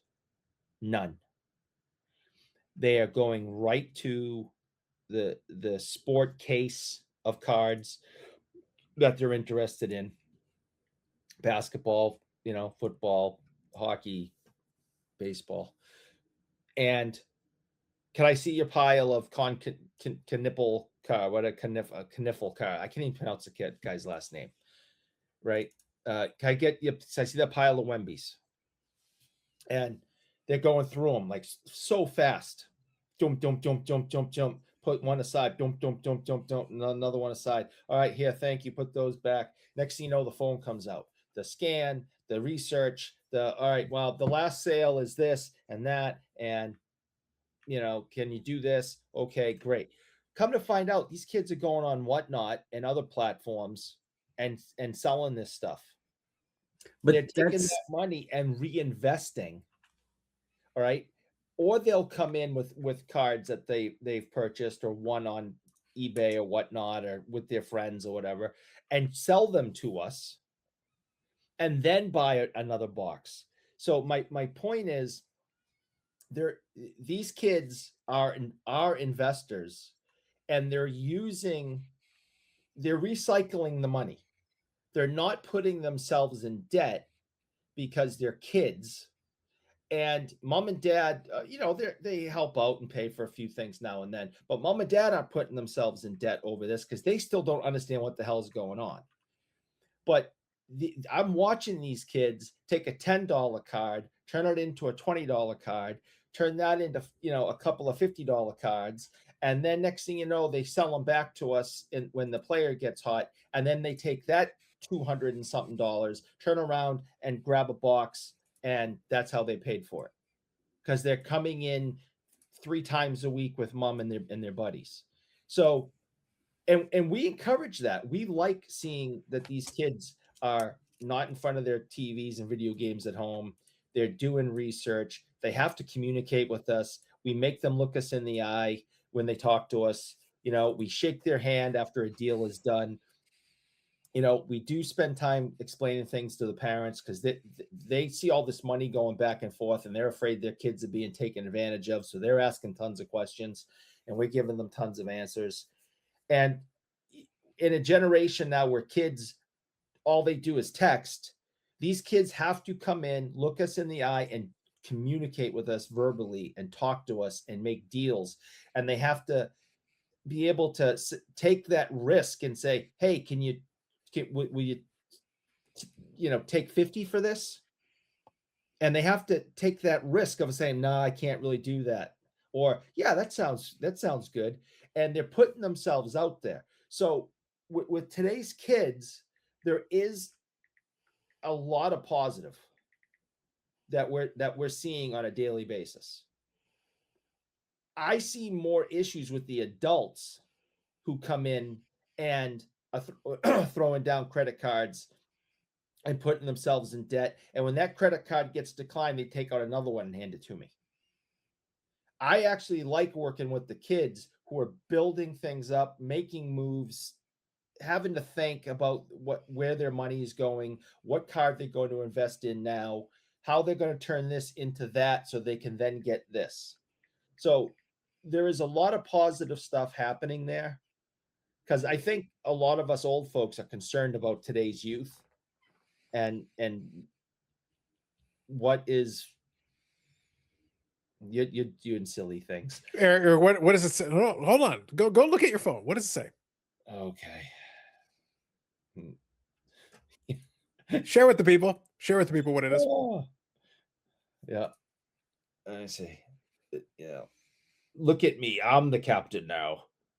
Yeah. Brandon, he said he's forcing the people to make eye contact. Look at me. Well, so Eric said he was going to give hope. But all I'm hearing Eric say is that he's the same man that ended our lives with "You're all gonna die." Have you thought about dying? The only thing he said is that the kids are coming in to buy stuff to flip. Like, the point of the conversation has been, Eric, who wants to collect this stuff? Can I bring us back on track? I have a way. Hang on. I wanted to listen. I wanted to hear, and then share a meme because Eric made it funny. So real quick, let me turn the car around for a second, get us to a spot here. I can take what Eric was talking about, but also play it into the point I wanted to make. I began at the beginning. The reason I thought it was important to start off the conversation, we're talking about the foundation, the baseline. That really is important because it sets the rest of it as you go forward. You want to get back into cards later on down the road. That's how people come back. I never left, but the reason people come back is because the baseline, that foundation was laid years ago in the youths. And that's usually how they wind up back. For some of the kids, it's just a game. It's just trading widgets. It's doing all those different things. That's not going to be the same as somebody who is really invested in said sport and whatever. They're just moving these pieces back and forth. By the way, I don't think there's anything wrong with that necessarily because look, if that's how you choose to do it, so be it. That's the ecosystem needs that too. I think where it becomes so I want to shift it into the price point conversation because one of the things we were talking about was the whole pricing and how that's all working out. And it's a double-edged problem. The reason being, from the company perspective, if you're at the company, your job is to make as much money as possible. So your job is to figure out what's the combination of things that are going to help us make this money. And we've got, for the reasons that we just outlined, a shrinking population of people that are invested in it for the sport's sake, that translates into wanting to collect the cards for that. If the parents, so right now I'm old enough where I could have kids, and if I had kids really early, kids that would be old enough to be making those decisions on their own. And the further along you get, as we go further down the timeline now, if those kids weren't into it, and to Brandon's point from earlier, if they were into the Pokemans, then they're not going to be in sports cards at all. It doesn't matter what Topps is offering them. It's going to be, what are the Pokemans? What are the Pokemon offerings? Because that's going to be their nostalgia. Well, then if they're Brandon, sharing their nostalgia with their kids because they can still get their hands on the Pokemans. Well, then those kids are going to be interested in the Pokemans, not the sports card. They're not going to be hanging around and Roger Clemens signing. They're going to be only interested, Eric, if you can get Pikachu. If you can get Pikachu, then maybe they'd be interested. Otherwise, not so much. And that's multiple generations. So that's the way I said generation gap a moment ago. That's 2 generations potentially. And I'm only talking about somebody who's in their early 40s. Like if I had a kid literally in my early 20s, they'd be basically 20 years old. I'm there. Like, yeah. And Eric, so you have, kids of age, but my son's 25. He has never really been interested at all in sports cards. He liked going to the minor league baseball games. That's been the extent of his sports interest. He has always been in the TCG stuff. He likes Yu-Gi-Oh! He likes the Magic the Gathering. He knows all the Pokemon. He never really collected the cards, but he liked the Yu-Gi-Oh! And the Magic the Gathering. And it's not just the cards themselves, it's because they also have a utility to them. He'll go to the little card shop in town here and go play on Friday evenings or whatever with other people. yeah, And they're game pieces. They're game pieces. Yeah, he's going over and playing Magic with other people and stuff. So there is a utility side to them. And I'm not saying sports cards are going to completely die, but I think we've already seen a big shift in the grading space, and people's always talk about, oh, that's crazy. It's not, there's a concern that that's not going to sustain. If I was a gambling person, I would put way more money on that side sustaining and growing even further than sports cards not diminishing. And I'm not saying going away, but declining. I just think as further along we go, we're going to see more and more of a shift. Now I'm going to touch on the price point here in a second. I want to make a point, but kind of to playing off of one thing you just mentioned there that I also think is appropriate to mention. I use the example here of the Sky Dome, and I'm going to call it the Sky Dome. It will always be the Sky Dome. Yeah. Forever. Yep. But the thing about it, Rogers bought the team, bought the stadium, got everything. They own everything, lock, stock, and barrel. So they control the television network it's on. But you'll understand the point I'm making out here. They can't really build a new stadium. There's no place in downtown Toronto anywhere you can build it. You just don't have the space, and the land's too expensive and all that. But you can retrofit the inside of the building, which is what they did. They spent $300 million to retrofit the inside of it. The reality is the bones are good. Like the bones of the Sky Dome operate perfectly fine. And I can tell you from experience, I did get a chance to visit for a game.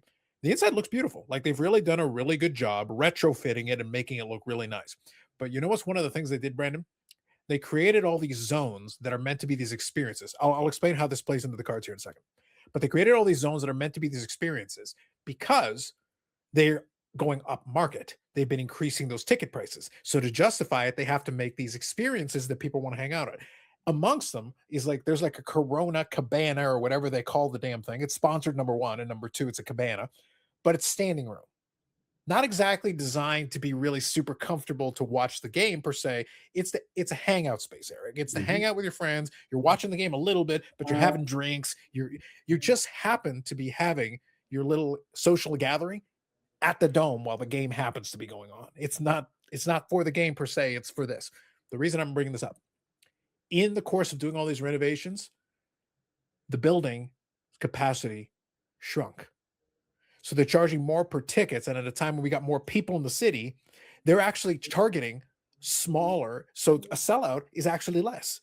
Back in the day, a sellout was 50,000 plus at the Dome. You can't get 50,000 plus unless you're doing standing room only. Like you have to do standing room.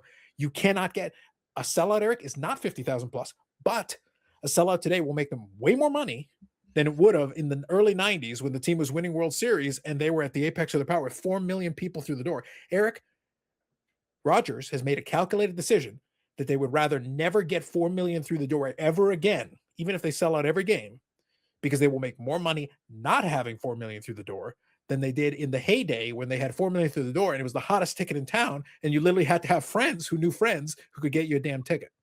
Yeah. Because you make more money selling the higher ticket price, less people. Yep. And like I said earlier, I think the majority of that now in most stadiums is corporate and the extreme wealthy who aren't even big fans. It's a night out. It's a, to be, to say that you went, whatever. Yeah, and you can write off the tickets. Like you can. That's what happened with the Leafs years ago. A lot of the season ticket holders in the lower bowl are corporate owned. Now, this may sound like I went way away from my point. No, I didn't. I'm bringing it back around now. When we're talking about the cards and everything, some of the stuff Fanatics is doing, let me have the conversation with you guys about this. I'm going to ask you about this, and then we'll go back into some of the higher end stuff. Big Scott, friend of the channel, somebody who hangs out on the Friday nights. He has always kind of advocated, he's always looking at the budget conscious collector and everything, which is perfectly fine. There's nothing wrong with that. But he kind of nostalgically wants to go back, Brandon. He's consistently pitched this idea of going back and having a product that is base only and kind of operating in that space. Getting away from the fact that Fanatics would never make it, because honestly, why? You have to be able to sell it. So what we have here is, I mentioned, remember from the conversation a little while ago, Eric, remember I said, we grew up in a different generation in time where this is what we had. And then based on your experiences, that's how you got engaged in it. But today you've got more options. And you do. You have way more options today if you're a kid, and you can have all these different things. But here's the question, Eric. Once the genie's out of the bottle, okay, let's say we want to take Scott's idea. We want to try to pitch it. Well, how am I going to sell it to the kids? So you've got this option over here that's got inserts, it's got all this other stuff. I'm going to give you this box. It's cheaper, but it's all base. It's all cardboard cards. And that's it. You can build a set if you want. You can build a team set if you want. How many boxes you want? Yeah. Who am I selling this to, Eric? You're at a store. Who am I selling this product to? Nobody. Because I watch kids and adults take the base and either give it to us for free and or literally just throw it away in front of us. Yeah. So part of our problem, and I'm explaining this because I'm saying part of the problem is we've also conditioned the people. We've said, like, hey, we've kind of diminished the value of the base. But the reason we've diminished the value of the base is now we have more options. Yeah, look, we could all voluntarily decide to go on dial-up, go back to simpler days. It was Eric, the internet was a simpler time when it was dial-up. But what value is there for us to go back here? Like this system doesn't operate on dial-up. We can't run it off dial-up. Like it doesn't work. We lose a lot of options and things. But now we have more options. So now how am I supposed to sell, Eric, to someone who has now gone to the supermarket and seen there are 47 types of pasta that you can have, and say, look, we need to go back to simpler days. You can have rotini and spaghetti. Wait, why? We've got more options. Well, they're going to cost more, but we want options. We want to have these different abilities. And as time has gone on, the price point has started to adjust because they're doing the stadium model I just said. They'll make stuff, but they'd rather sell less boxes and just charge you more if they have a choice. And $20 beers instead of $10 beers. Yeah. Everything goes up and with less people. Yeah. So it's a very difficult. I would like to see, for me, it comes down to, I understand how we wound up where we are. And I don't disagree with people that are unhappy with the way this has turned out. And then what do we get, Brandon? We get the same piece of advice: just buy singles, or just do this, or just do that. But then, okay, then that's just solve your problem, right? Well, somebody's got to open the boxes. So how do we resolve we've got to push and pull here. We've got two contradictory problems. Somebody has to open boxes for you to get the singles. And if they don't want to sell you the singles for the price point, if they sell the singles for too much money, then you don't want to buy the singles because they're too expensive. And at the same time, Brandon, I can't make this hobby cheaper for you if everybody else's price has already gone up and they don't want to sell it to you cheaper. Who's going to be the one to make the sacrifice? Somebody has to bite the bullet here to make a sacrifice for this entire thing to work. And that's basically the whole premise of this conversation. Like, how long can that sustain?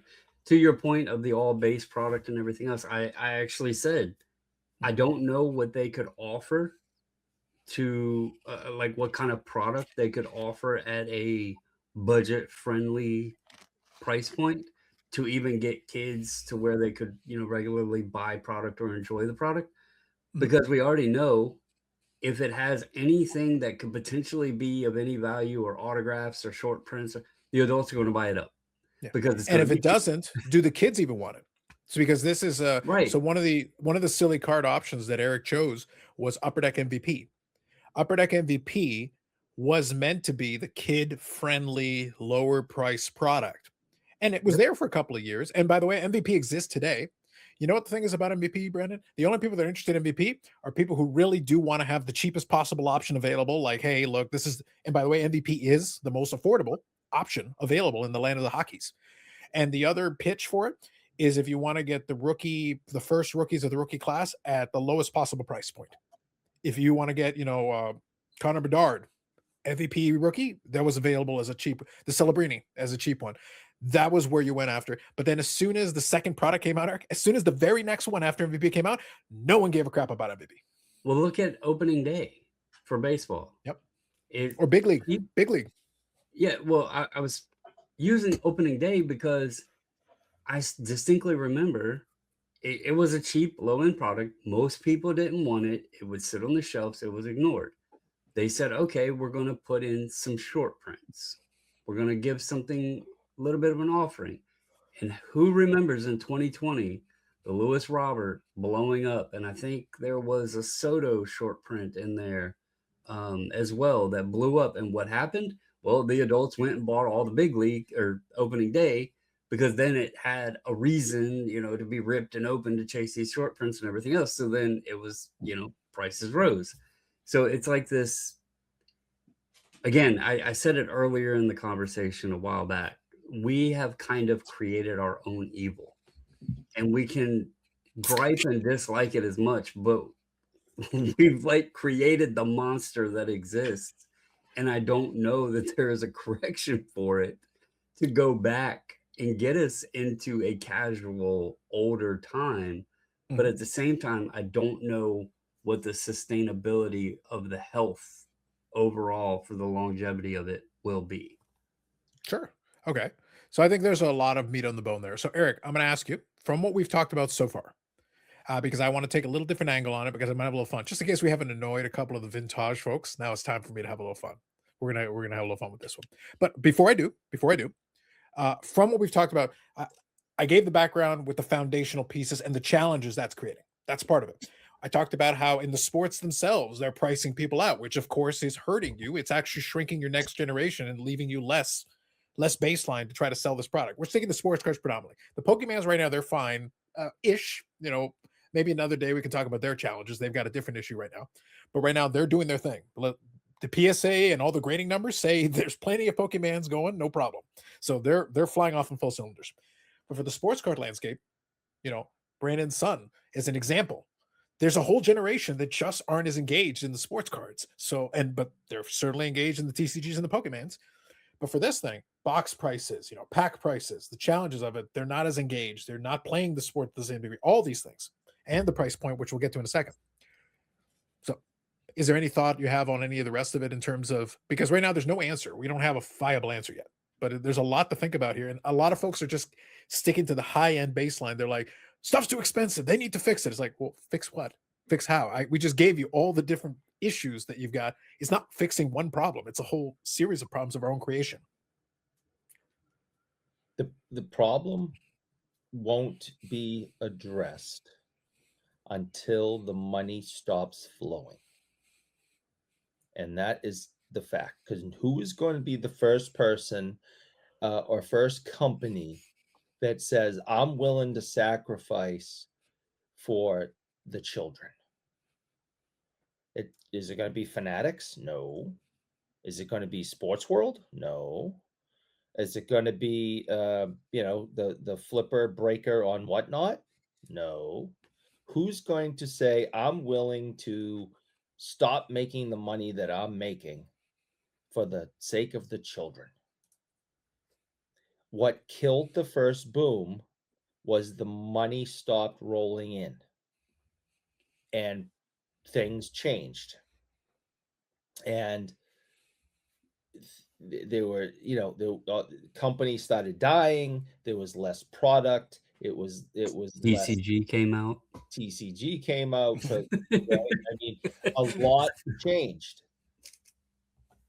The only thing that will bring change is for the money to stop rolling in. And right now, as someone who is in the business, the money is not stopping rolling in. We are busier than ever. This second boom part 2 is ridiculous. We cannot keep anything in stock.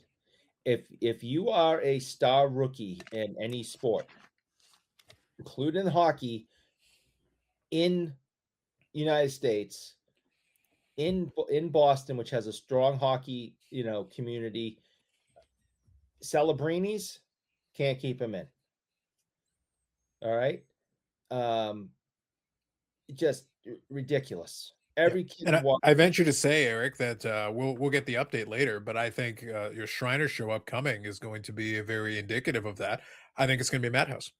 It is. It's a 300+ show, 300+ table show. We got a huge lineup of autograph guests, including Reggie Lumlin. It's going to be an absolute madhouse because I'm just stating facts. We're the largest shop in New England. We can't keep anything in stock. Our wax is getting blown out. Our cases, we're constantly trying to put cards in cases to fill the empty spots. People are coming in and buying stuff by the hundreds of dollars, if not thousands of dollars, and walking out the door. We're just, every day we're blown away over what people are coming in, buying, what they're spending, how much product they want. The phone doesn't stop ringing. Do you have this in? Do you have this in? No, not yet. We're hoping to get it by the end of the week. Okay. They call the very next day. It's like, I know I just told you yes. I don't say it, of course, because that's bad business, but I recognize the voice and I'm like, I know I just told this person that we don't have it in. We're hoping to get it by the end of the week. And today's Tuesday, and it's like, it's non-stop. So until the money stops rolling in for businesses and for the customers, because they're flipping it, right? That's the big thing. Nothing is going to change. Indeed. So now, Brandon, it's time to further anger the emo people. So let's have a little fun. And by the way, I'm going to merely present this from a series of facts, and we'll talk it through, and then feel free to chime in the comments. You're welcome to it. So obviously, look, the other side of the equation, we already talked about earlier some of the challenge. Brandon brought up the idea that, the demand for some of the vintage will change over that. We've talked about elements of this before. But here's the other side of the equation, though. Let me take it as a more broad thing, Brandon, as opposed to focusing too much on specifics. But let's take this broad. The whole idea that segment is quote unquote better is because it has been consistently going up, all of it. Let's not fixate too much on the guys that are probably going to get left behind as if interest focuses and keys in on some of the key players. They're going to consistently do well. But I'm going to challenge this and ask, is that necessarily a healthy ecosystem? Right now, you've got the potential. Yeah, absolutely. But we'll get into the specifics. We'll get into the why. Because the whole thing, Eric, and we'll play this in because you are the vintage man here. But the problem is that, okay, but let's say even with what they have right now, we know that down the road there may be a challenge in having enough people left in the ecosystem to keep it going. But even for now, is it healthy now? Reason I say this, the price keeps going up. So we just talked about the boxes were too expensive, but singles being too expensive is a similar problem. It's, if I want to get the thing, okay, the good news is I'm buying the single, so I get the exact thing that I want. But if I can't afford the thing, it doesn't matter that it's the exact thing that I want. We've taken away the whole gambling randomization element of it, but it's like, okay, so if I want, there was a time, sorry, I'm going all over the place, but I want to make sure we keep up here. If we go back far enough, there was a time that the 52 Tops Mantle was expensive, but possible. If you really fixated and you were like, look, I'm going to focus. Not that long ago. For sure. If you said specifically, I am going to fixate on putting the money aside specifically to target this item. I'm not going to get a really super high-end copy, but I'm going to shoot it. But then what happened? The price just kept going up. And as the top end kept going up, well, guess what? Eventually, the one that's torn in half goes out of range. The one that's torn in half is suddenly worth more than your car. And as soon as that starts to happen, Eric, well, all of a sudden you're out of the game. Like, it doesn't matter whether you want it or not. Oh, but it's specifically the car that I want. Cool. You're gonna take a second job, a third job to buy it? Like, where's this money supposed to come? The money is still the money. The issue is still the same. And it starts trickling down to the other ones. The 52 tops and those ones are the extremes. Okay. I've talked about the 53 tops. You know, I've got the mantle for that. And I had designs on doing the set. I still have designs on doing the set, but I will tell you, the Willie Mays, I'm not talking about the mantle now. The Willie Mays has steadily crept up in price. It's getting to like, okay, so how much is it going to cost me? And then I need the Jackie Robinson and I need the Satchel Paige. Those are the key cards remaining on my checklist that I would require. If I'm going to seriously pursue the rest of the set, I would need those. And I probably don't want to wait forever, Eric, because then the price just keeps creeping up and up.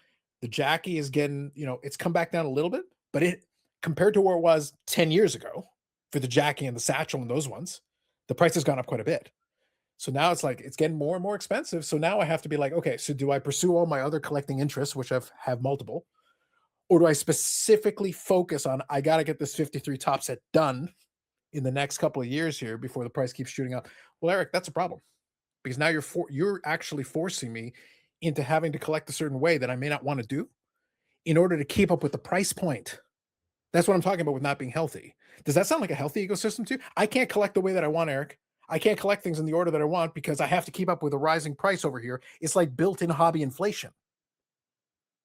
That's in the vintage. That's supposed to be the better option, isn't it? Thoughts? This is just, Good. No, yes, the vintage is supposed to be the better option.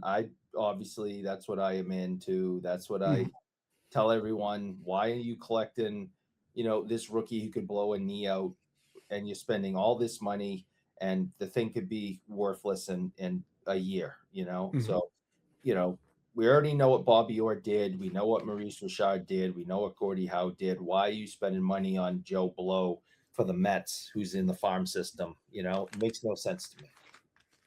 So I get why vintage, and I think, still think vintage is the way to go.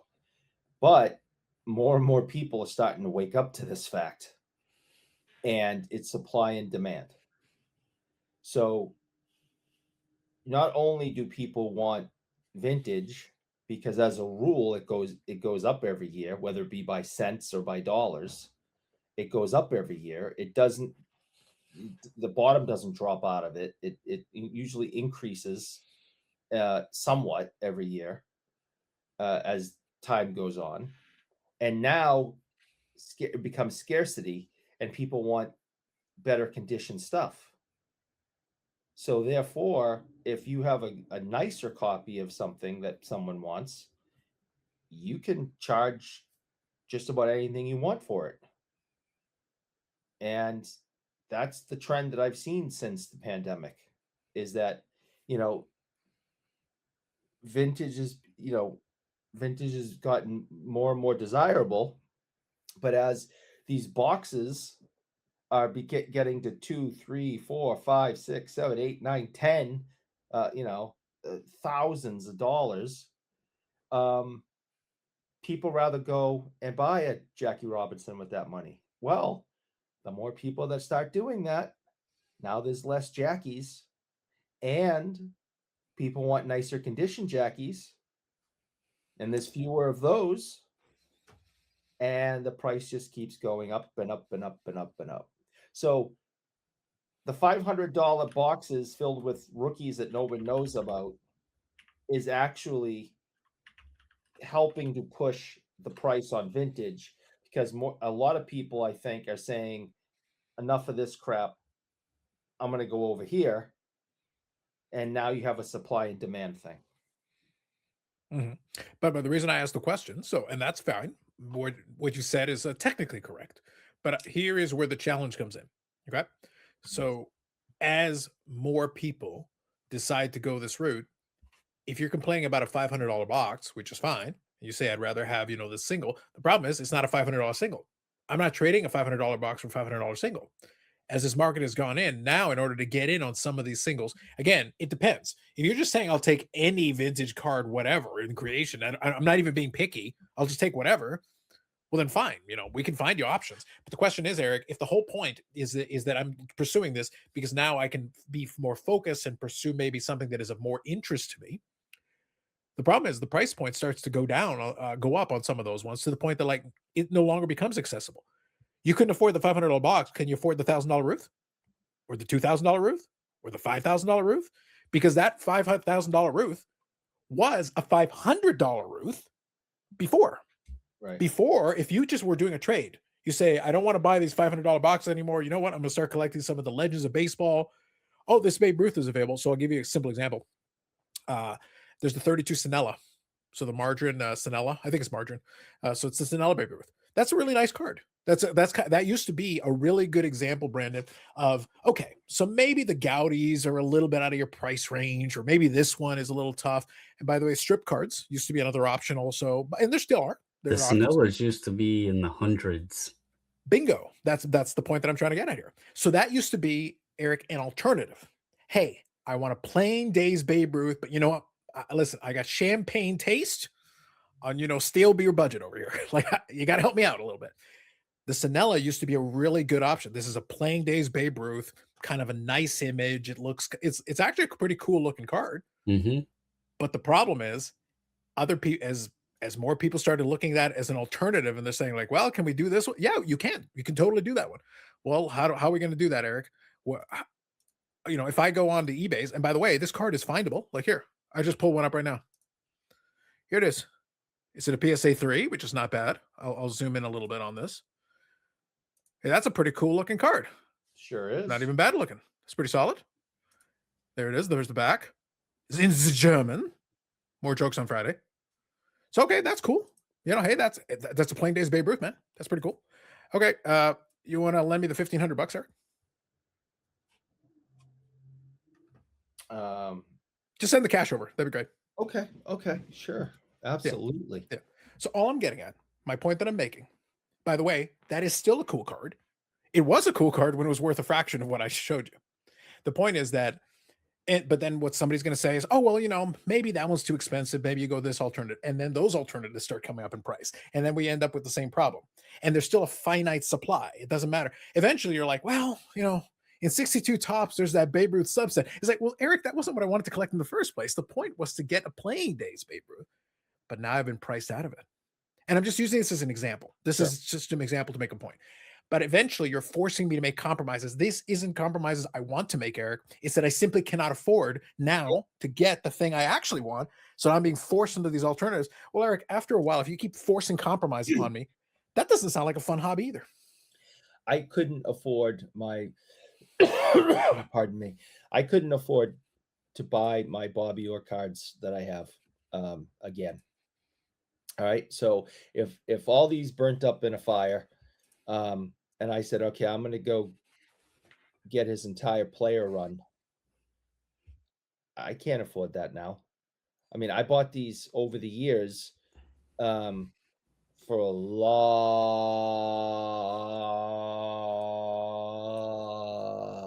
less than they're worth now, especially the graded ones. Especially the rookie from friend Brad.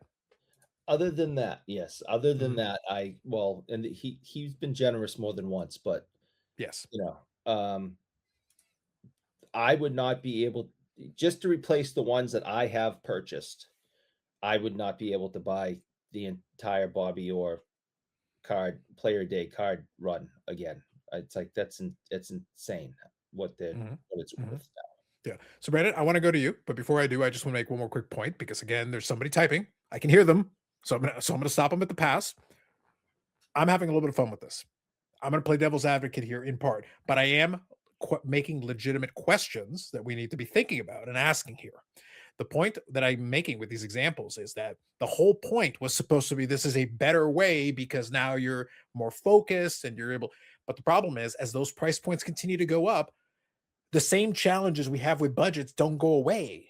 We do like if the boxes were too expensive in the hundreds or thousands of dollars, the singles in the hundreds of thousands of dollars are not more affordable, Eric. I don't suddenly have more money because now I'm buying singles instead of boxes. What I'm doing is I'm reducing the gambling element. That's true. I am focused on a specific piece. But then, Eric, the fun part still requires me to be able to feel like I'm getting something that I want, not the fifth best option compromise down the list. That doesn't feel good. And that's my point. I want to collect Bobby Orr cards. I would not right now. I would not be able to do that. I'd have to say, okay, well, maybe I stick with Ray Bork cards, I guess. They're a little bit cheaper. Yeah. And then my final point here before I hand the baton to Brandon is that no advice that's blind out of context is good advice. This is my general statement.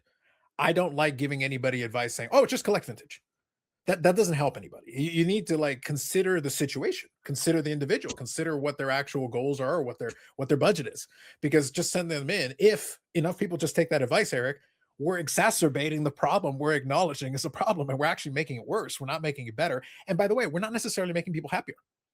Maybe in the moment they feel like, okay, at least I feel like I'm using my money more intelligently. But then afterwards, they look at the collection. Are they happy with the actual composition with their collection? If, Eric, it's a bunch of compromises because I can no longer afford to get my actual first option, does that actually make you happier?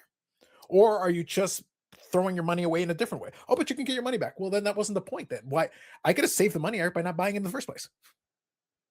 So just some thoughts. Brandon, please. 100%. Yeah. So just, I wanted to give all of that. So typing guys, stop it. Stop it. I covered it. I'm not telling you what to do. I'm merely pointing out some challenges that may, in the solution, you may have encountered just another variation of the problem. If the budget is the problem, this isn't necessarily a solution because depending on what you're trying to do, it might cost you just as much and give you just as much frustration. There's frustrations in a different way. Yep. And so I've kind of experienced what you were just talking about with, first of all, it becomes challenging when you're chasing, basically call it chasing a checklist, when you have a list of things that you're trying to get, but then every time that you get one, you have to look at how am I getting the next one? And I was doing that with vintage. Like I was happy to own the cards that I was able to obtain, but was it my first choice? No, I was buying based off, and I used to say it, figure out what your budget is that you want to spend and then go after the card for that. To Carlos's point, that isn't always the funnest way to approach this. It might be the more responsible way, but it doesn't necessarily equate to the funnest, or someone being happy with the collection they're building. And something that I think we all could agree upon, we see, Carlos, your focus and your highest enjoyment. Now we know that you mentioned collecting the 53 tops, and you have the 53 Bowman color, I believe. There's some, and other we're also vintage, acknowledging that tormenting Eric is my highest enjoyment, but beyond that, agree. right? Go ahead. But in the card space, I know Yes. that you do build some vintage sets. Mhm. But when you share, and what you seem, or at least it feels like your passion point is players that you watched, your Mhm. Medano, Favre, even Josh Rosen for a short moment, Oh, Josh Rosen. and then your Dennis PC. Like she is someone that you followed.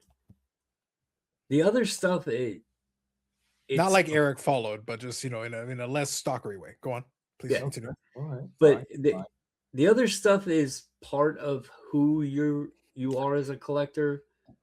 But when we're talking in terms of fun, which this all really should be, it comes out that picking up a gold auto Medano that you've been chasing since the late 90s, that's exciting to you. Correct. And it also doesn't have to be expensive. You talked about picking up the Jackie Robinson 53 tops. You've said many times, you can count on one hand how many times you've dropped 4 figures on a card. A 53 Jackie beat to hell is going to be approaching that number. The Maze, I expect, would be somewhere in that ballpark as well. The Maze will be Satchel north, yeah. is probably the most reasonable of the three. And that becomes, you know, it becomes consuming when you're doing that. And then also thinking back, if you collect watches and other things, and I'm giving the examples and using your example, Eric, I know you also collect, a variety of things as well. But if you're tying up a large chunk in one piece just to mark that off the list, well, you have to look at, I could have used that in so many other ways of obtaining things for these pieces as well. And so it's kind of like trying to manage everything and what is the best use of it. And for me, the vintage was this moment of, it was really obtaining cards that I remembered from Beckett and stuff like that as a kid that I never thought I would ever own. And it was an experience. It was an accomplishment. It was a personal accomplishment, especially the Gouty Ruth. When my wife, when I asked her one day, hey, if there was any card that we could buy and own, what card would you pick? And her exact words were, the Gouty Ruth, I like the yellow one.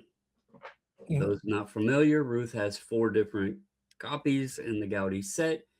And the yellow one, of sorts, is technically what they consider the most rare and most expensive. And so I'm like, of course, that's expensive. All right. the one you pick, right? Base.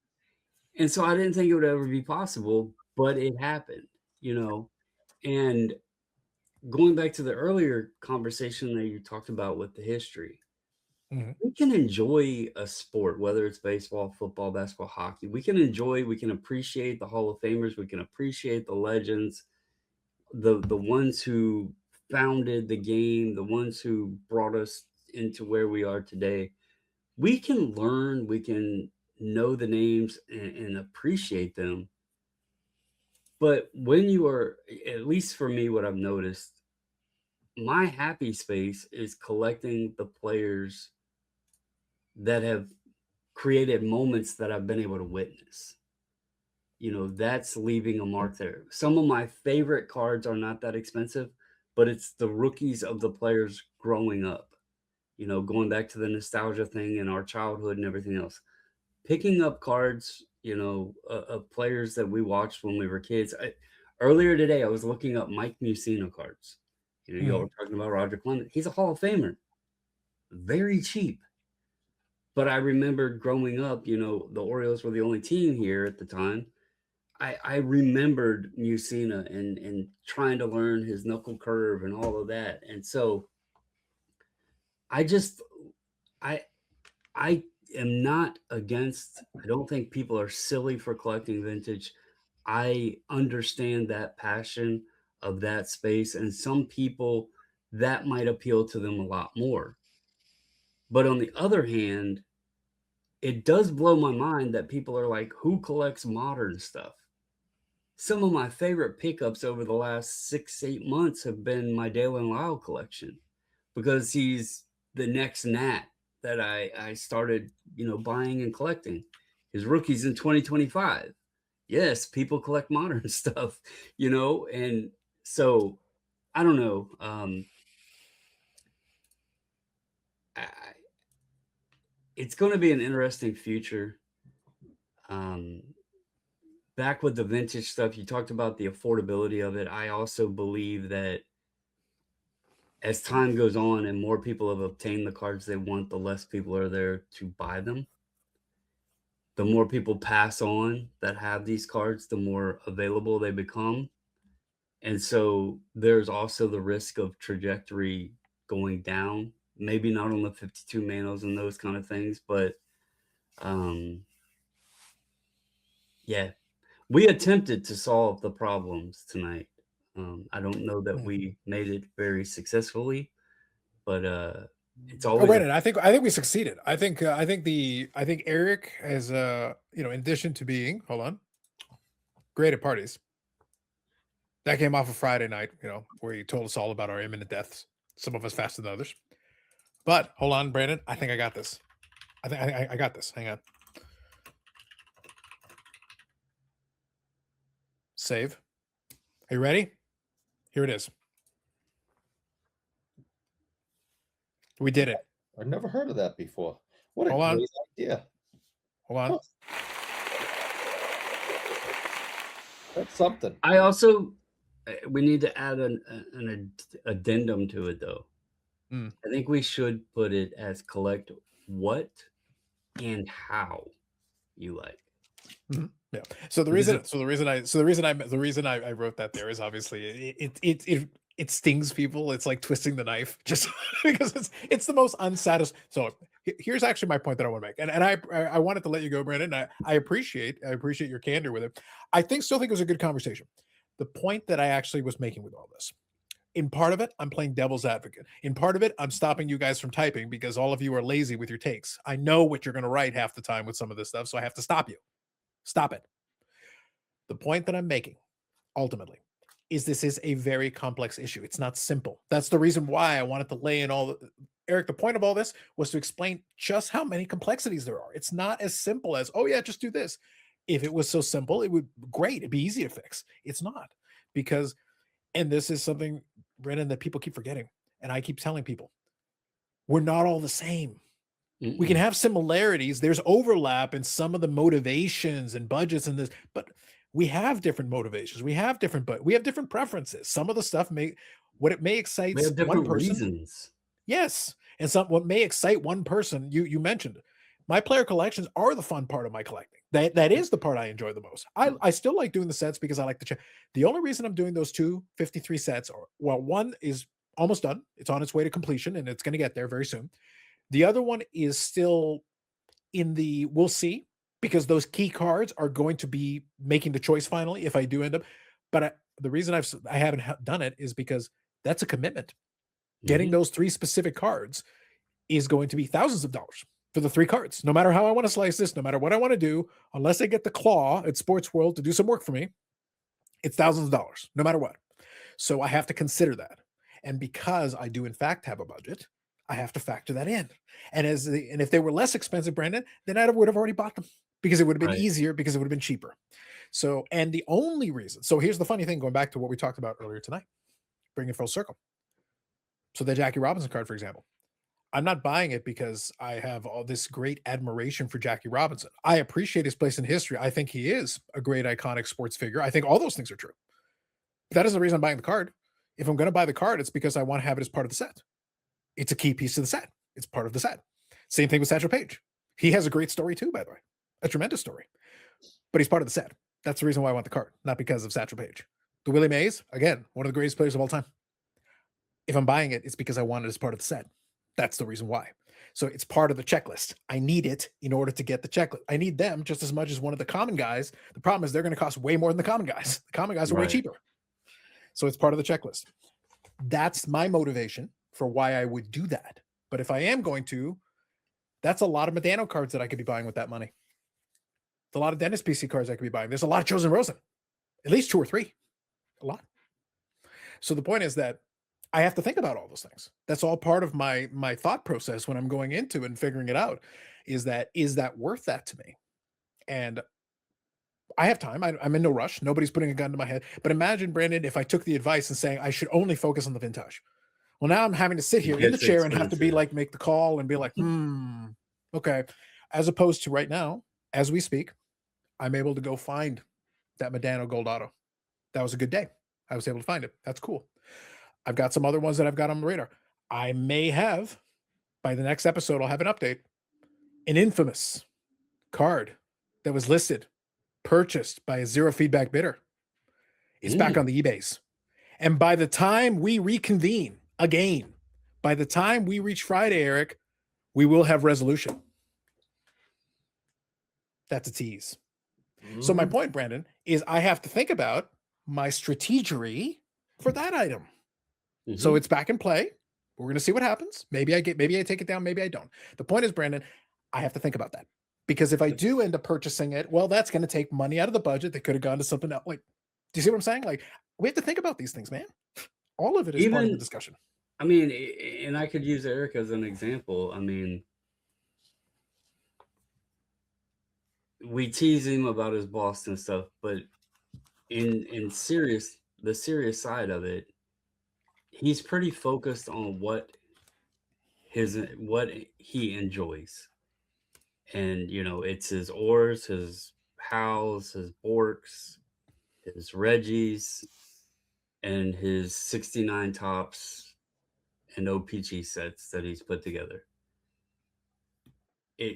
It's pretty basic, pretty simple. He has the ability to get a lot of pucks signed, and you enjoy collecting those.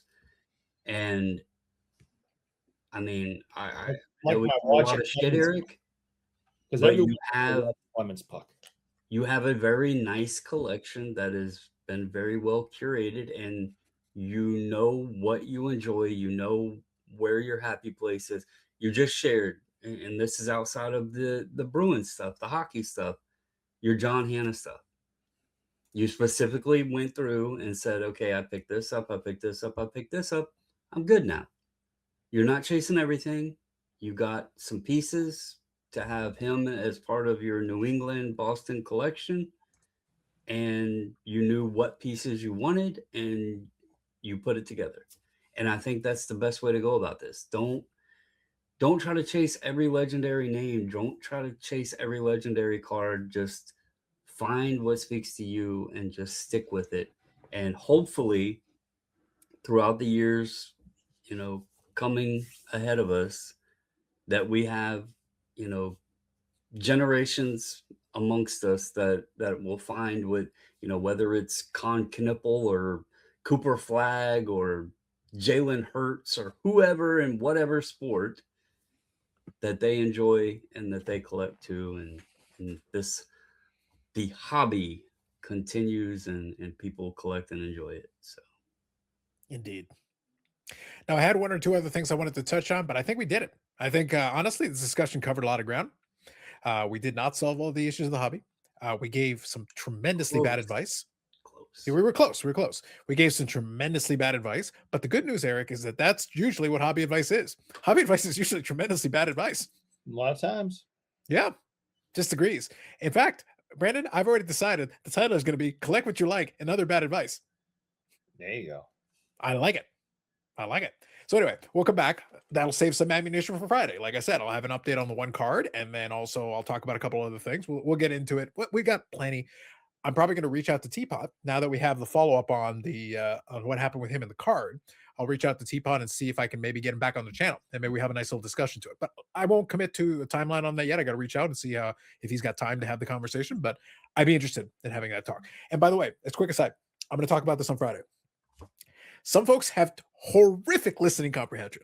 Some of the comments I read literally completely missed the point. In fact, they asked questions and made statements that were contradicted by the very thing that was in the video, which is very sad. It's like you literally are commenting passionately and getting it wrong. I'm shocked. And some of the summaries I watched, the summaries, Brandon, were almost as bad. They were, and people are using that as the information. I'm like, you have to at least get it right. Don't, at least quote what is being said, not what you think is being said. The video exists. We can actually hear the actual video. If you want to critique it, by the way, and I did, and the video did very well. I was very happy with it. But it's like, at least I played you the actual video so you could hear the words out of their mouth while I'm critiquing it. Good Lord, man. Anyway, Lord, I'll talk more about it on Friday. More videos coming up on the channel. Friday live stream, longest running episodic, whatever it is, we don't know. We've already surpassed 2,000 days since the beginning of the weekly streak to end all streaks. just silliness. Incredible. Sensational. Silly Card of the Week post will be put on the channel, and then we'll come back with that, and then we'll follow up with the rest of it. Links in the description to all the usual things. The last Cardboard Cynics episode, we'll have one coming up probably in the next week or two. I forget the timing on it, but it'll come close to it.